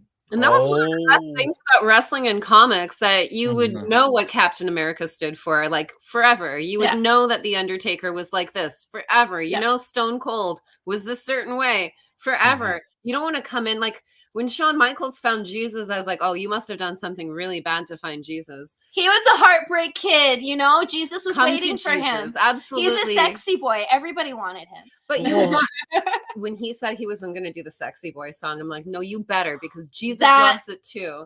Did he start doing it? He wanted to be less objectified because because I've seen him come out to sexy boy too, and I feel like no, you can't fight if you're a sexy boy. But could you imagine if he changed the song? I'm just no. Okay. And I say this as someone who started off with Shawn Michaels when he was with Marty Jannetty. Jesus. I saw him grow into the Heartbreak Kid when he did the Iron Man match with Bret Hart, WrestleMania 12. Later on, I'm like, oh, wow, okay. Once again, he's more of a high flyer performer versus Bret Hart's technician type. Bret Hart is like, he's like an architect. Yeah. Sean's about the high flying moves. That Iron Man match is, man. I feel like we could do a stream on comics, we could do a stream on movies, we could do a stream on wrestling. I feel wrestling keeps taking us back. We try to get away from it, but it's like it keeps, no matter how much we try to get away from it, it pulls us back. But my guy Makini draws for $2. He leaves a super sticker of Makini. He must have saw this. My guy Makini, he's a really good dude. Makini, excellent artist.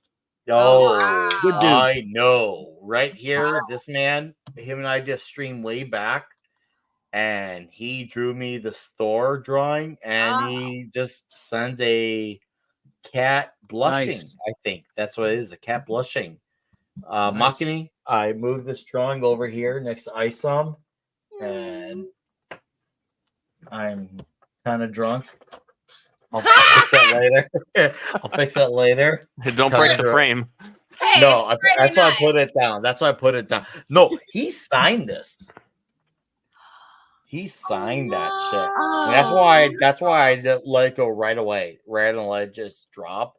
Because I'm just gonna put it down, and when I'm more functional, after I get out of work tomorrow morning, I will put it back when I'm more functional. Tomorrow, Nick will do that. That's his problem. That's Saturday Nick's problem.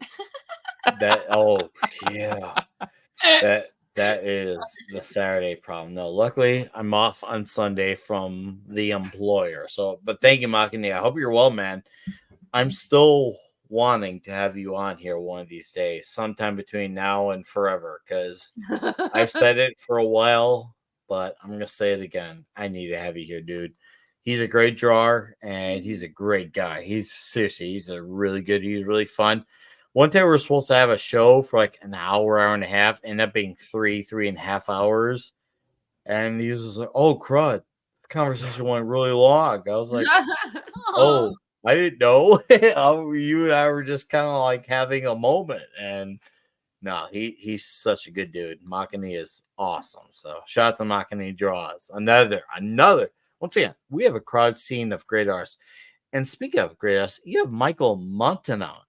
Oh, yeah. Fan art winner. His art is amazing, and I remember his very first Bloodruth because he was so excited he won. He was so excited he was doing Bloodruth, and he's like, "Oh shit, I better see if I can draw her."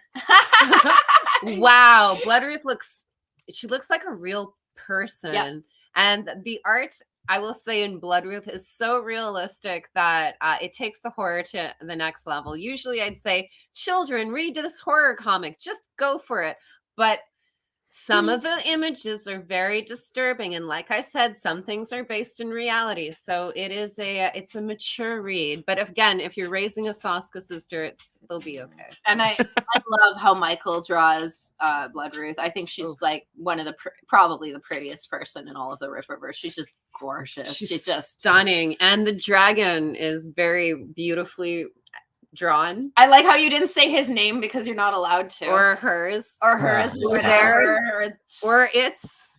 I don't know the dragon's pronouns, but since they're in the Ripperverse, I imagine they don't have any. No, what I like from what I've seen is like it's one of those books, and I'm not saying this to put any shade on the colorist, but when I look at one of those books, it's one of those books that feels like it automatically, because of the horror settings, it benefits from the black and white settings a little bit more, because maybe, and that could be just the me guy in me speaking, because a lot of the movies that I prefer are more towards a classic Bela Lugosi super classic style. Maybe that's just that guy in me speaking. But I look at that art and it really resonates because of that classy style. I agree, Nick. You know, a few people said they liked the black and white, and we were maybe listening, right, Andrew? I feel, what? Come on! I think it's a really good idea. Like to let me put it this way: Ripperverse fans, y'all know we listen, so make it known. You want a black and white Bloodruth? Maybe enough of you demand it. Maybe you get a black and white Bloodruth. That would be cool. Limited edition, maybe autographed. Oh my God. How do you know it's already a limited edition run? If it happens. I would say that if you do something special, like a colorless version, you got to be like, okay, well, we're only going to do X amount of them. That makes sense to me. The special one, the like foil one, like maybe do a cover that's all like, okay. I don't know what'll happen. I've been seeing covers and they're fucking insane. Yeah. Oh yeah. This company's nuts. The Will Conrad Gooding is stupid. It really is. I love that. Wow. So, okay. Is there, outside of the NDAs of Yaira, Bloodruth, is there anything else that you have? Like an original kid, the way that like Chuck and Joe have a horseman, do you have a horseman equivalent? Not in terms of tonality, but in terms of original creation that is, this is your character. Your character, no one else, full stop. Yes. Yes. Period. You want to go genre? Yes. I will say that what we're writing next has already been determined, and there's a lot of the world that we're shaping since we're at the ground floor of the Ripperverse, and there are formative stories being made. Yes, and we've been wanting to write comic books since we were 9. And actually, part of the Black Widow story we brought to Marvel was actually pulled out of one of our pre-existing stories. So all of those years of being nerds is just going to the Rippaverse right now. Oh yeah, we spent so many times between issues of like whatever, X-Men, Spider-Man, and we're like, well, what happened here? Or this happened here. What happened between the panels? Yeah. So yeah, we're kind of obsessed. I don't think that Eric could have chosen more obsessed writers. Yeah, and he's so sweet. He said we can work there forever, and I'm like, we're not leaving. We're just gonna keep writing our little stuff. Good. Oh, I love that. We'd like for you to stick around. I look forward to being little old eccentric ladies still dressing up in cosplay at the convention. Oh, yeah, I mean, hugging everyone and they're like, Look at this story. in my blood root scooter. What's a hug? You're gonna have the Sean. You're gonna have the Sean Connery voice. I can write this story. Look at this story. I like this. Yes. I write this story. So cute. They'd be like, "It's for kids. Stop drawing everyone naked." No, that's important to the story. This will be worth money. Hey, if you have the issue where Batman shows his ding dong, Oh, that's a lot of money right now. I'm gonna finally put that on eBay. Wait, Finally, what I held on to that since Batman 2017. showed his Yep, Batman. you can see all his glory. How easy is it to find? I'm looking. Guys, It's called Batman Damned. I feel Lieber like the Mayo. Google search is gonna make a lot of stuff pop up, though. I feel Lieber like Mayo. It was part of the DC Black Label when they first popped off with it. Lieber They did a Mayo story called drew it. Batman Damned. Yeah, Batman Damned. Lieber Mayo drew it. Brian Azzarello. I've not been wild about him as a writer. what happened Lieber here? Mayo is fine as a penciler, but I think he works. I'm sorry, you guys. You just showed us Batman's dick. I can't think straight right now. You lost. He walks around like with Matt Murdock confidence with it just out there. It's like a game or something. Nothing Robin hasn't seen already. What's happening? Whoa, and his ass too. Where's Alfred? Master Wayne, would you like to put some underwear on? Or is it just dick out tonight? I will say his, like, if you're here being like, I don't know if I want to see his dick, do Google his ass, because I'm like, damn, you do this a lot. I honestly thought maybe Catwoman might be with him, but he's just by himself hanging out. I Googled Batman Damned, and panel was the first thing that came up. And I was like, panel? Okay, well, maybe it's just this one. Yeah, it is this panel. Damn. Guys, this could have been a whole show. Thank you. This is going to be important for before I go to sleep. Batman. This is real life. I have so many Batman Damned. That comic. It was based off a 3-issue miniseries. I don't know the context or origins behind it, but I know that it was put out there and it happened. It just happened. Wow. Oh, it happened. Yeah. When we worked for Marvel, at the back of the door was a couple of panels that were cut before they went to print that were somehow they got almost to the exit and they're like, Matt Murdock can't have that explicit sex with Elektra. I remember that. I think she put like a tit in his mouth. It was like nice. Totally how you think they'd have sex, but I was like, oh, there it is. As a horror director, though, I do like Black Labels. I remember talking to some friends that got to write for Black Labels, and they're not usually like that. Like, they'll usually put in content, and then DC or Marvel will call and be like, you're not fucking putting that in the book. You're getting that out right now. So I don't know how. Well, they wound up doing not a retraction, but they wound up short printing it and then doing a second printing that didn't have it showing. I saw that. Well, the artist was very confident because there's just a little bit of a silhouette kind of lighting thing that he's trying to be artsy about it, but it's still a dick. It's not artsy. It's very crass. Like if my kid had it, I'd be like doing bad stuff to Batman. No, respect him. Guys, thanks. I feel like I learned a lot tonight. You've lost me for the rest of the interview. All I can think about is the Batarang now. I thought when you The Batarang. Google search, it'd be a bunch of actual broad movies or something. No, I've seen all those. Well, that issue did not come into a second print. That was that single issue left. Still, like if I want to treat myself, I don't know, but I still have my copy. I'm like, I still need to like eBay it. And are you selling yours? Is it the not yet? But I should. Hit me up when you do. If you do want to get rid of it, I will respect it. You've already got buyers. You got buyers. Who needs bidders when I got buyers? How do you know if it has the penis in it? Oh, okay, because it goes from like $129 and it jumps up to thousands. Okay, so I guess you know which one's the dirty one.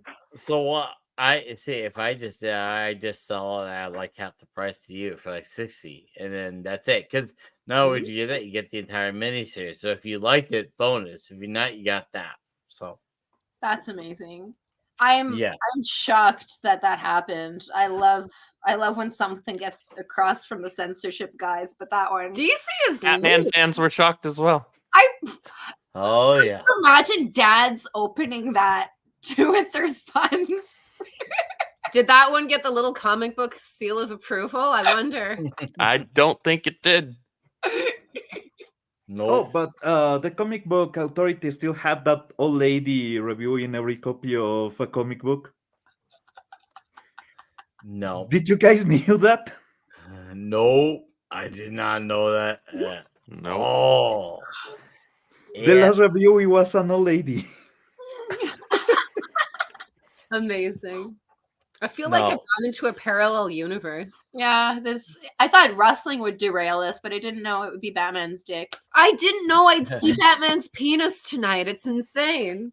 See, we have crossed into Tobey Maguire's Spider-Man, wrestling, Batman's dingling, Yaira, Bloodruth.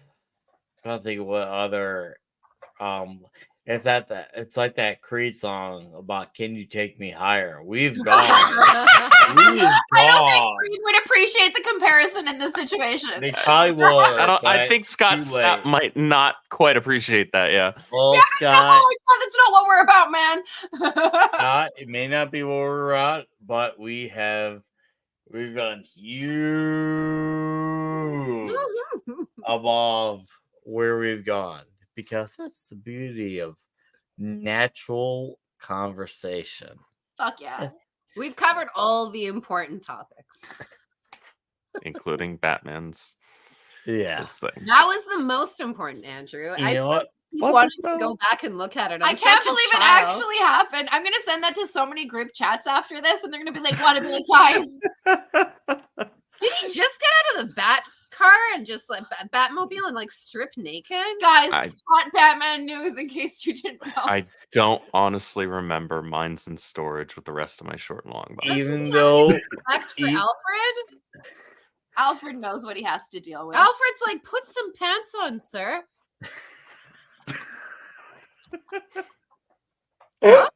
Does he not wear underwear in the bat costume? It just seems like no. Even though we have a chat that's even huger than where we were when we started, and the audience is at an all-time comic shop talk record high. Thank you. This is the part. Here, chat. Thank you for being here. I'm sorry I got distracted by Batman's dick. I'm always of the mindset that you leave your conversation wanting more. I had to emphasize that word, right, Diva? This sounds like, well, it does sound like a Toxic Tuesday conversation. It really does. I'll have to come back to talk about the dick more then. Wait, Nick, you have a clip for that. Oh. Anyways, I'm pretty good. No, thank you to everyone for being here. Seriously, thank you, chat. Thank you, chat, for all of your support. Yeah, this has been fucking awesome. direct donations, super chats. Dave C, my guy, he wants more.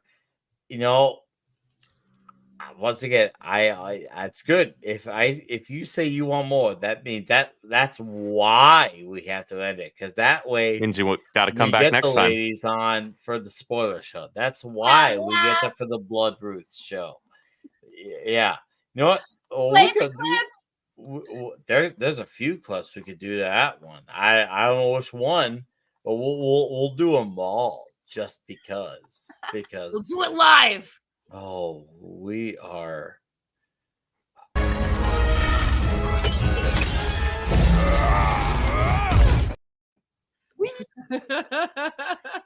I was about to say something really nasty about Batman. Sorry.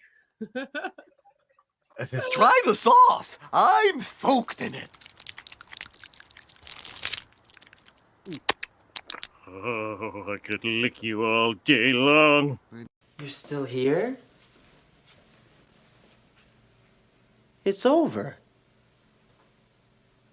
Go home.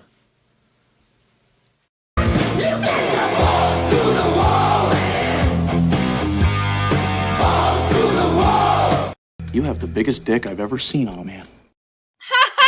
Good night, everybody. Showdown in Little Tokyo. Okay, before we go on out, I guess we'll plug in some of the channels. On my side, video out next week. Comic Shop Talk next week. We'll resume our ASM Lee Ramita Senior Talk. Diva Martin, who's in the chat, saying Dolph, will be around for that. Issues 45 through 48. I agree. It has been a great conversation. And of course, Toxic Tuesday, we'll be talking dodgeball. It has been a huge show tonight. It really has. So huge show tonight. Was that about Batman? Oh, sorry. Guys, they're trying to put the show on. I'll stop talking about Batman's dick. I'll just take another look. Okay, anyone listening? That was perfect. Yeah, dodgeball next week for Toxic Tuesday, and all the super chats, all the direct donations, the additional subs. Juggalo Benoit, Juggalo, that's like I say, if this is join a Toxic Tuesday, I'm rioting. Well, I guess I gotta talk to them about what show makes sense for them. I will talk to them.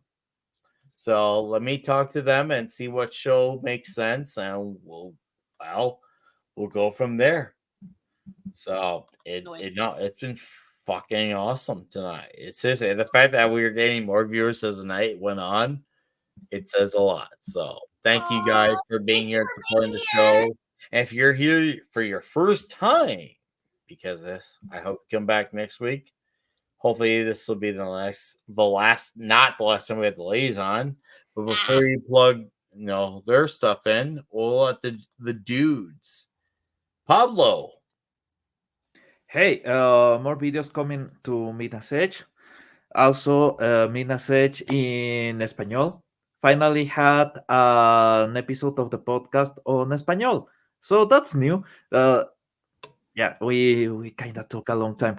Also, Fletcher was in the chat.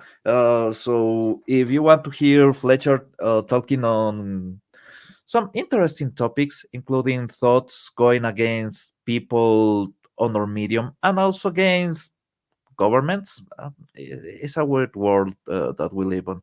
But anyway, we are doing that and videos on Minasech. Other than that, what can I say? Today has been really, really fun. I didn't understand shit about wrestling because I stopped watching when Mick Foley left. And that's yeah. So I have like 24 years of I don't know what the hell happened. But anyway, it was really, really fun. I had a blast, and I'm hoping we will be able to talk about spoilers next time. So, Pablo. Maybe.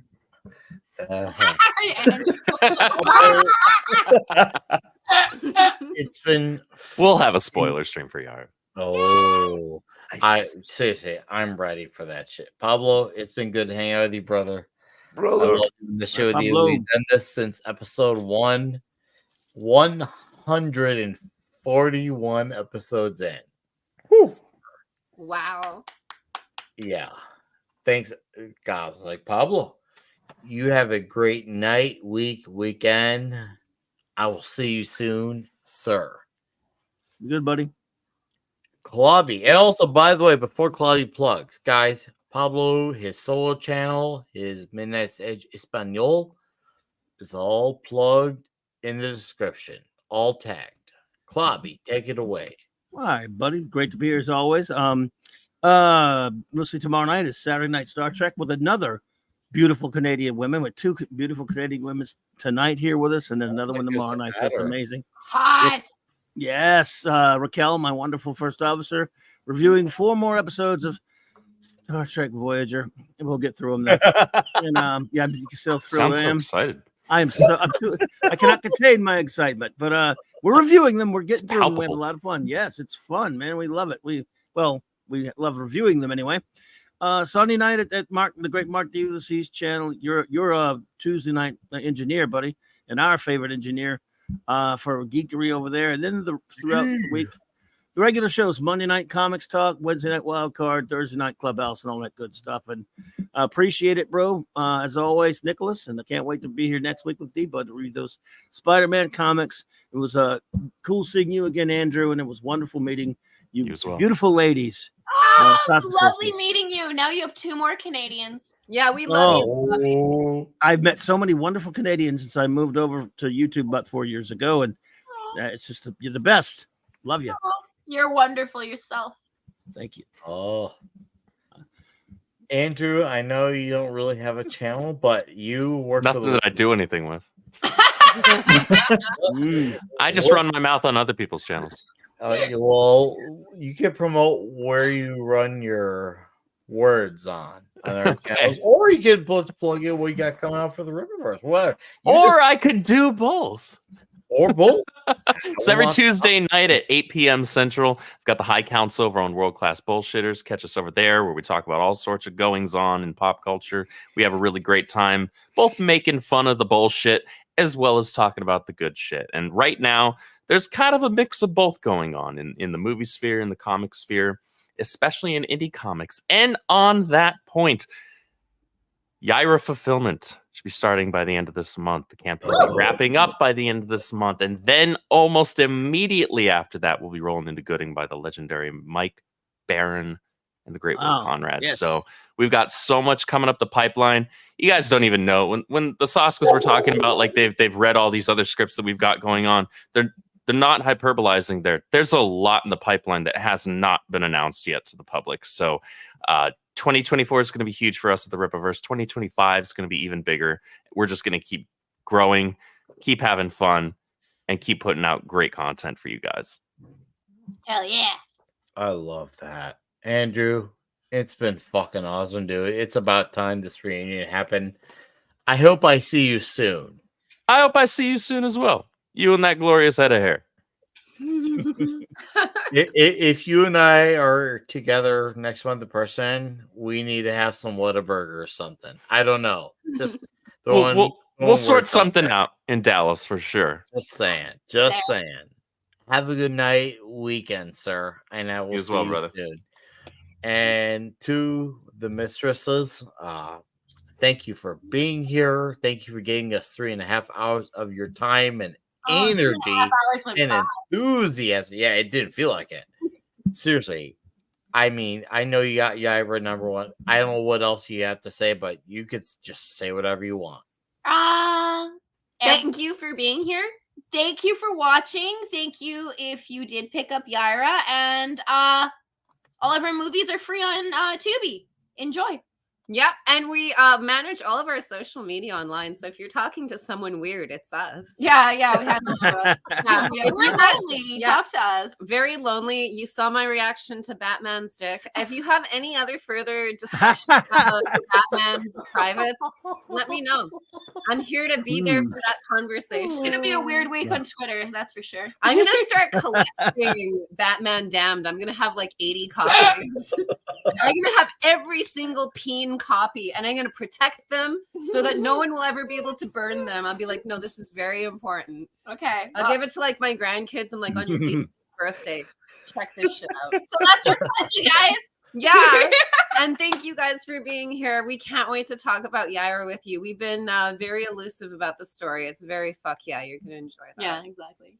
No, it seems to me that not have we had a great conversation based off the 800 things that we're to talk about, and all of it being productive and good, but Yaira is an inevitable spoiler-filled conversation on top of this Halloween mixed with blood. Oh yeah, it's gonna be sick. Next month we'll be back for Yaira, and October we'll be back for Bloodruth, and we'll find a Toxic Tuesday of some sort. Somewhere in between there will be Toxic. I'll talk to them about Toxic Tuesday. They're more than cut out for that. There's only one other lady who survived Toxic Tuesday. Her name is X-Ray Girl. So another Canadian. We love X-Ray yes. Girl. We love her. So it makes sense. So thank you too for being here. You have a great rest of your night and weekend. We will see you very soon. Yaira #1 on other streams, and hopefully a return visit on here. Enjoy that. This is the last of my drink. Sorry. Yeah, I'm pretty drunk. You have a great night and rest of your weekend. There's no fancy outro. Goodbye. Good fight. Good night.